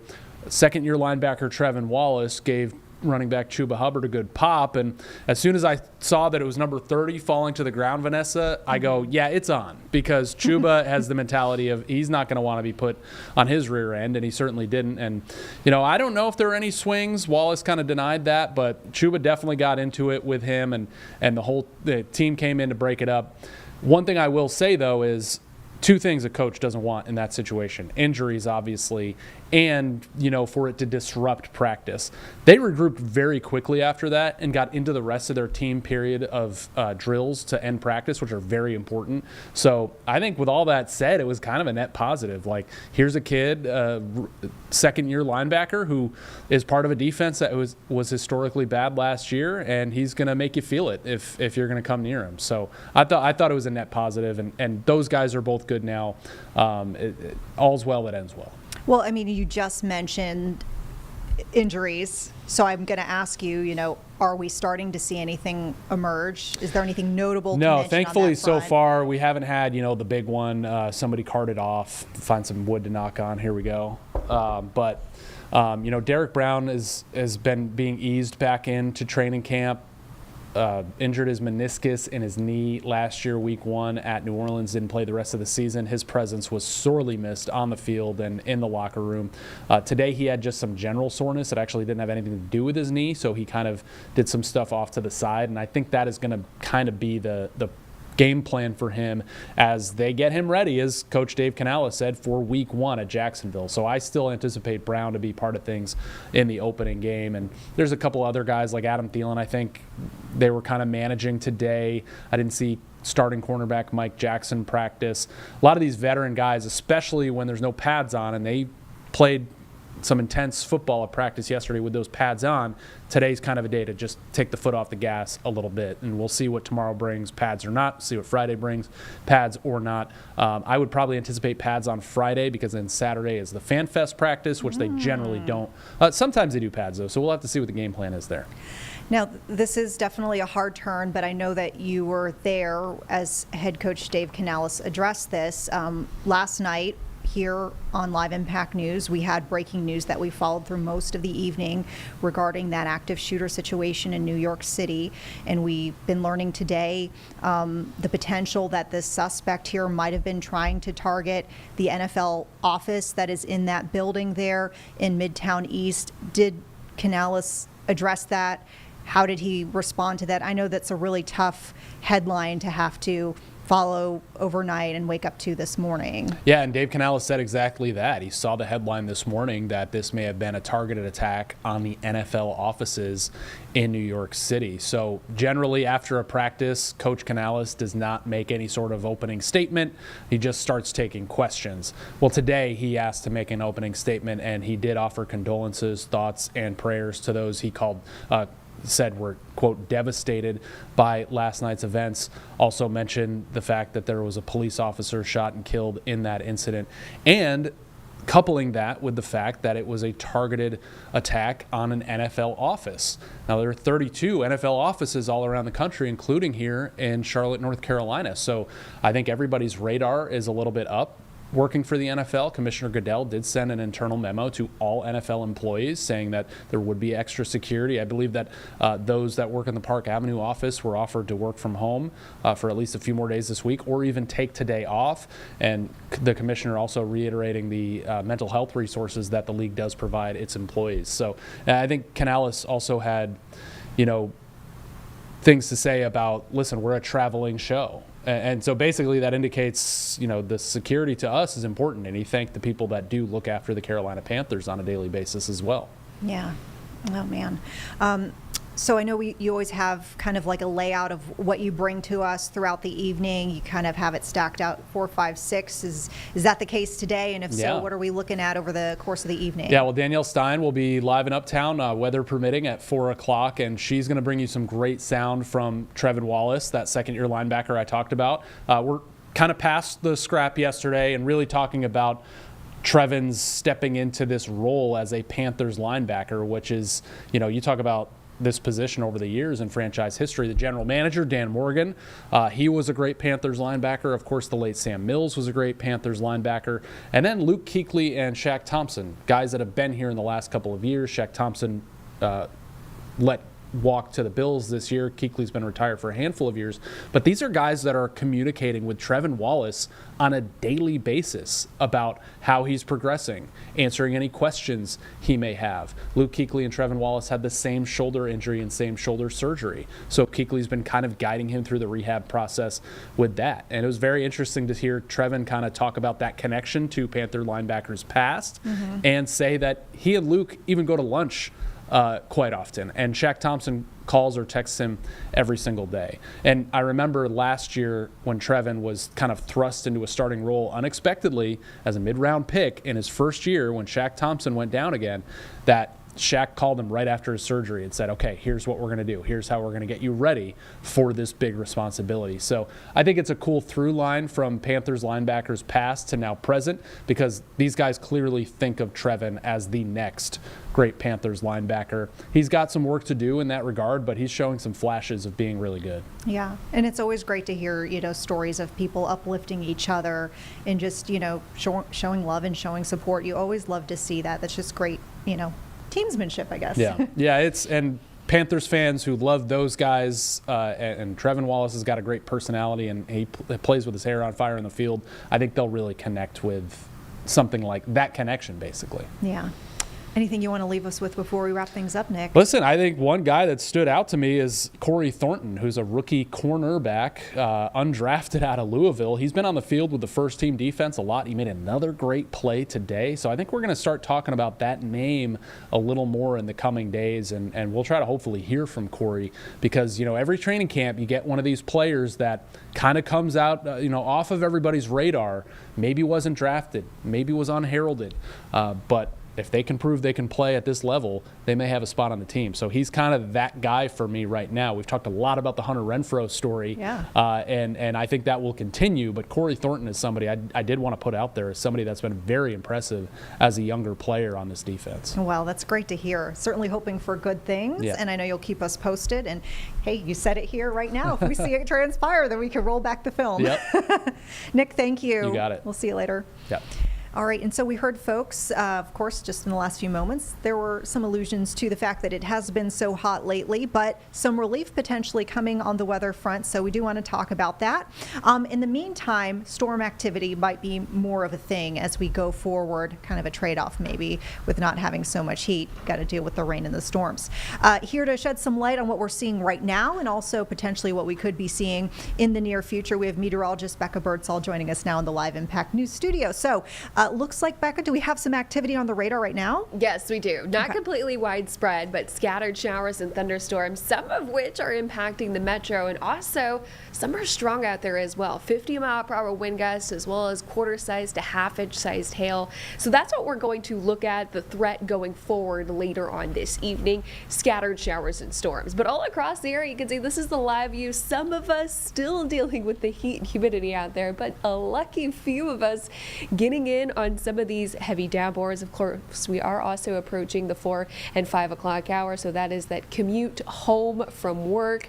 So rain could be an issue in that aspect as well. A little bit drier over towards Lake Norman, but you can see some downpours, especially over towards Gaston County, as well as over towards Anson County, as well over towards Lylesville. So Doppler radar, we've got mainly scattered showers and thunderstorms, a cluster of them that have really developed across the metro from Shelby all the way into Gaston County. That goes down into York, Chester, and down into Lancaster. So this is a cluster of storms that I mentioned that were on the stronger side, potentially with some small-sized hail and some gusty winds along with it as well. Now, this is rainfall that we certainly could use, but they're also pretty slow moving as well, only moving down to the south at about 10 miles per hour. So when we talk about potential for isolated flash flooding with slow-moving downpours, this is exactly what we're talking about. So we're seeing the heavy rain really extend from Shelby, Grover, all alongside 85, pushing into Gastonia, the southern portion of Gaston County. Lake Wiley starting to see that downpour start to fall apart. Clover, down into the northern half of York County. Fort Mill on 77, that area getting hit hard with rain, down towards Rock Hill. The northern half of Lancaster, Heath Springs, Tradesville, you can see all that lightning associated with this, as well as it extends down over towards Jefferson and to portions of Chesterfield County. Now, close to around 1 o'clock, most of that activity was well east of I-77. Now, a lot of the activity now is west of 77. So we'll likely continue to see these downpours throughout the evening, a couple more over towards the high country, including Boone. You can see where we have cooled off. We are now at 81 degrees over in Charlotte. So this is a big cool down for us. 77 over towards Salisbury, and it is very rain cooled. Like I mentioned, east of 77, 79 over towards Albemarle, 77 over towards Sherrod, 90 out the door over in Rock Hill. But of course, factor in the humidity, and it likely feels very steamy out there. 105, that's what it feels like over towards Lancaster, feeling like 92 over Monroe, and feeling like 103 over towards Rock Hill. Another view from our WCNC roof cam, courtesy of Mr. Sparky. Got some dark clouds out there, but otherwise definitely looking a little bit cooler out there. So we are going to, again, look for that chance for some scattered showers and storms later on today. Do want to also mention that the area is not getting hit with any downpours. It's still hot outside. We do have that heat advisory advisory with those heat index values anywhere from 105 to 110. So do keep that in mind. It's kind of a double whammy today with the heat and the thunderstorms as well. We will have another chance to see a couple of showers and thunderstorms as we head throughout the rest of the work week. And there is also going to be a potential for some flash flooding just with the rounds of rain that we are expected to get. So I actually want to see if I can go to Futurecast rainfall here, if I'm able to, as some locations may be able to pick up anywhere from 1 to over 2 inches of rainfall from now all the way through about Thursday afternoon, and another round likely coming Friday into Saturday as our next cold front starts to move along. So again, this is rainfall that we certainly could use, but when we get it in a short amount of time, of course that could create some flooding issues, and of course with it being close to that 4 o'clock hour could also impact traffic as well. But right now, helping to cool us off and no severe weather at this time, which is always a good thing. That is great. And I'm just stunned to kind of hear some of the potentials of the highs that we might be seeing in the weekend after all that we've been through, Becca. I made a graphic, and I'm calling it False Fall Round 1. Yes, False Fall. Round 1. So last weekend, triple digits. This weekend, that is a 20-degree temperature difference. And I know that Saturday could be rainy with clouds, but you know what? I am not complaining at all. No, nor am I. No complaints. Oh, my goodness. We've been through so much. We have. It's been a long week. It sure has. A month, really, when you Very consider true. the heat. Becca, thank you so much, and we'll see you later with any updates. Sounds good. Okay. We got for you next up, folks, an important discussion given some of the headlines that we've been seeing around transportation lately. We have Senator Ted Cruz and Transportation Secretary Sean Duffy with a conversation just a bit earlier today about what lawmakers are doing right now to try to ensure aviation safety. So they're talking about modernization of the Federal Aviation Administration, the FAA, and this does follow a slew of aviation accidents this year. Let's listen in here. Well, good morning. Today is an auspicious day for aviation safety. A day marked, I hope, by a revived spirit of hope and a shared determination to act in the face of an unforgettable tragedy. American skies must be as safe as possible, and our is to ensure that they are. I would like to start by thanking the individuals who are joining me for the introduction of the Rotorcraft Operations Transparency and Oversight Reform, or the Rotor Act. Secretary Duffy, Chairwoman Homendy, Tim and Sherry Lilly, Doug Lane, and my colleagues have all worked hard to make the American skies safer. Tim, Sherry, Doug, thank you for your courage and your advocacy. Your presence reminds us of what is at stake. You've turned your grief into purpose. We are here today because of your efforts and the memory of Tim and Sherry, your son Doug, your wife and son, and all of the loved ones who were lost over the Potomac. The Rotor Act represents a common sense step forward in aviation safety reform. One of the most important parts of this bill is the requirement that all aircraft, military and civilian, use both ADS-B out and ADS-B in. ADS-B is critical for aviation safety. This technology allows aircraft to broadcast their positions and to receive positions of others in real time, faster than other technology in use today.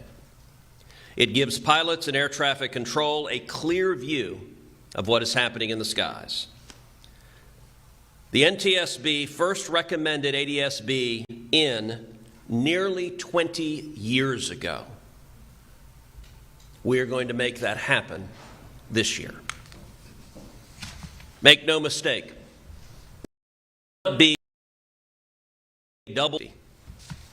we should not tolerate special exceptions for military training flights operating in congested airspace. No matter the circumstances, any aircraft flying near commercial traffic must fully adhere to safety standards. Given the communications breakdown that led to the accident, it is also important to address helicopter routes in congested commercial airspace. We cannot have commercial airplanes and helicopters on a collision course ever again. This bill is based on two core principles: technological transparency and institutional responsibility. While American skies are among the safest globally, this safety is not all. All right, folks, moving to our 3-box here. We'll continue to listen to Senator Cruz in full, but just really quickly about the other 2 boxes we're back on the top right with the latest out of Fremont, Nebraska. We do have a few more details to share. Looks like the city of Fremont posted just about 30 minutes ago that folks in the area should be reducing or discontinuing water use. And there was something that they wanted to address on that front. There was some false information circulating that suggested that folks be doing that. So they wanted to say continue to use water without concern. So I guess there was some confusion about a post that was on social media out of that area. No word on injuries. So far we have not received injury reports. There are folks in the area from various authorities who were on scene helping with this explosion. This is Horizon Biofuels. We're told this manufactures wood pellets and animal bedding under the name Elkhorn Valley Animal Bedding.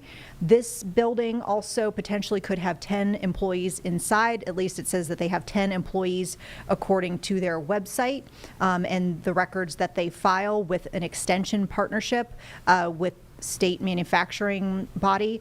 And once again, if you're just joining us, this is the southern part of Fremont, Nebraska, where an explosion happened in a building far off in the distance. Starting to see a little bit less smoke, so presumably any fire that might have been in the area related is under control. We also have an immigration rally that we're seeing in the bottom right corner. This is San Francisco. This is on the latest lawsuit that the National TPS Alliance and TPS holders from Honduras, Nepal, and Nicaragua have filed challenging Homeland Security's decision to terminate their protected status. Once again, we'll listen into, it looks like now Transportation Secretary Sean Duffy addressing aviation safety. Senator Cruz is a Republican. This is not partisan. Safety is not partisan. It is Democrats and Republicans, House, Senate, DOT, FAA, the President's administration. All of us want to make sure we're safe.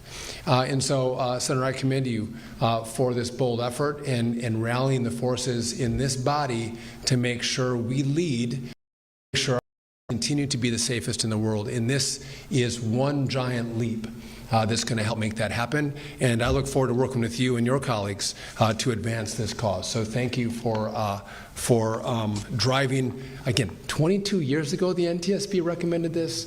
By the way, sometimes people get concerned about cost. And I don't think we should be concerned about cost when it comes to safety. But I was talking to the administrator of the FAA. The cost to deploy this technology is not that great. For commercial aircraft or for the military. We can drive safety way higher and also at a very affordable cost. That's the benefit of this, the advancement of technology over the course of the last 22 years. And so this is doable, and I think the American people expect this from this body, this administration, to keep them safe. And so with that, thank you for having me and look forward to working with you, Senator. Thank you very much. I now turn to Doug Lane, whose wife Christine and 16-year-old son Spencer were killed in the accident. He is also here representing the other families of Flight 5342. Thank you, Chairman. And I also just wanted to acknowledge Ben Stuhl, who's also here with me from the family group. He lost his partner, Melissa McAndry, on the flight. First off, we want to extend our sincere appreciation to Chairman Cruz, his co-sponsors, Senators Moran, Marshall, Schmidt, Blackburn, Budd, and Sheehy, for introducing the Rudder Act, a significant effort aimed at strengthening aviation safety and oversight. Chairman Cruz has been one of our most consistent and strongest voices for the families of Flight 5342 and for all aviation safety reform. The Rotor Act reflects many of the priorities our families have been advocating for since the tragic loss of Flight 53 6 months ago today. We're especially encouraged by the stronger ADSB requirements in the bill, as well as the requirement for an Army Inspector General into the Army's role in our accident. These measures are essential steps towards ensuring that the failures which led to this tragedy are never repeated. While we know this bill represents an important starting point, we also know it will take bipartisan momentum to ensure aviation safety. We are eager to see what Chairman Cruz and Ranking Member Kent will achieve on the Senate floor to build on this foundation to build the strongest possible protections for all who fly.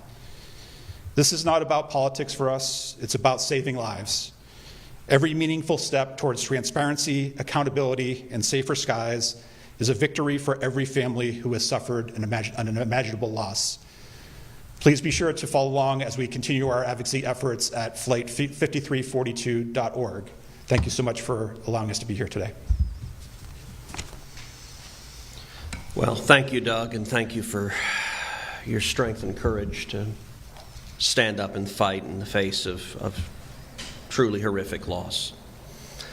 I now turn to Tim and Sherry Lilly, the parents of Sam Lilly, the first officer of Flight 5342, for their words. Tim and Sherry. For some context, folks, Sam Lilly was the Charlotte Today pilot marks 6 months from the most in tragic that event in our airport family's collision. history. What we're doing here today is we're going to try to make sure that no other families have this tragic event happen. I want to especially thank Secretary Duffy, because when we met with him, he took our concerns, he took them to heart, he went to running with it. He showed compassion for not just our family, but for the entire traveling public. And so we're going to stick with him and see this thing through. We're going to modernize the air traffic control system. We're going to get all the air traffic controllers back on the job. And then I really want to thank Chairwoman Harmony. She has led the NTSB in one of the most difficult processes that's happened in years, and she's kept us informed. She's given us every opportunity to have a voice, and we just really appreciate that. From the day that we met with Chairman Cruz, he really set in motion that this is not going to be Sam's legacy to die in vain. 67 really great people lost their lives that night, and there's no reason for that. What we have here is legislation, if it's passed, is going to close some very important safety loopholes so that this never has to happen again. Thank you so much, Chairman, for asking us to be here today and to take action out of our grief to avoid this type of tragedy from ever happening again. Both Chairman Cruz and Ranking Member Cantwell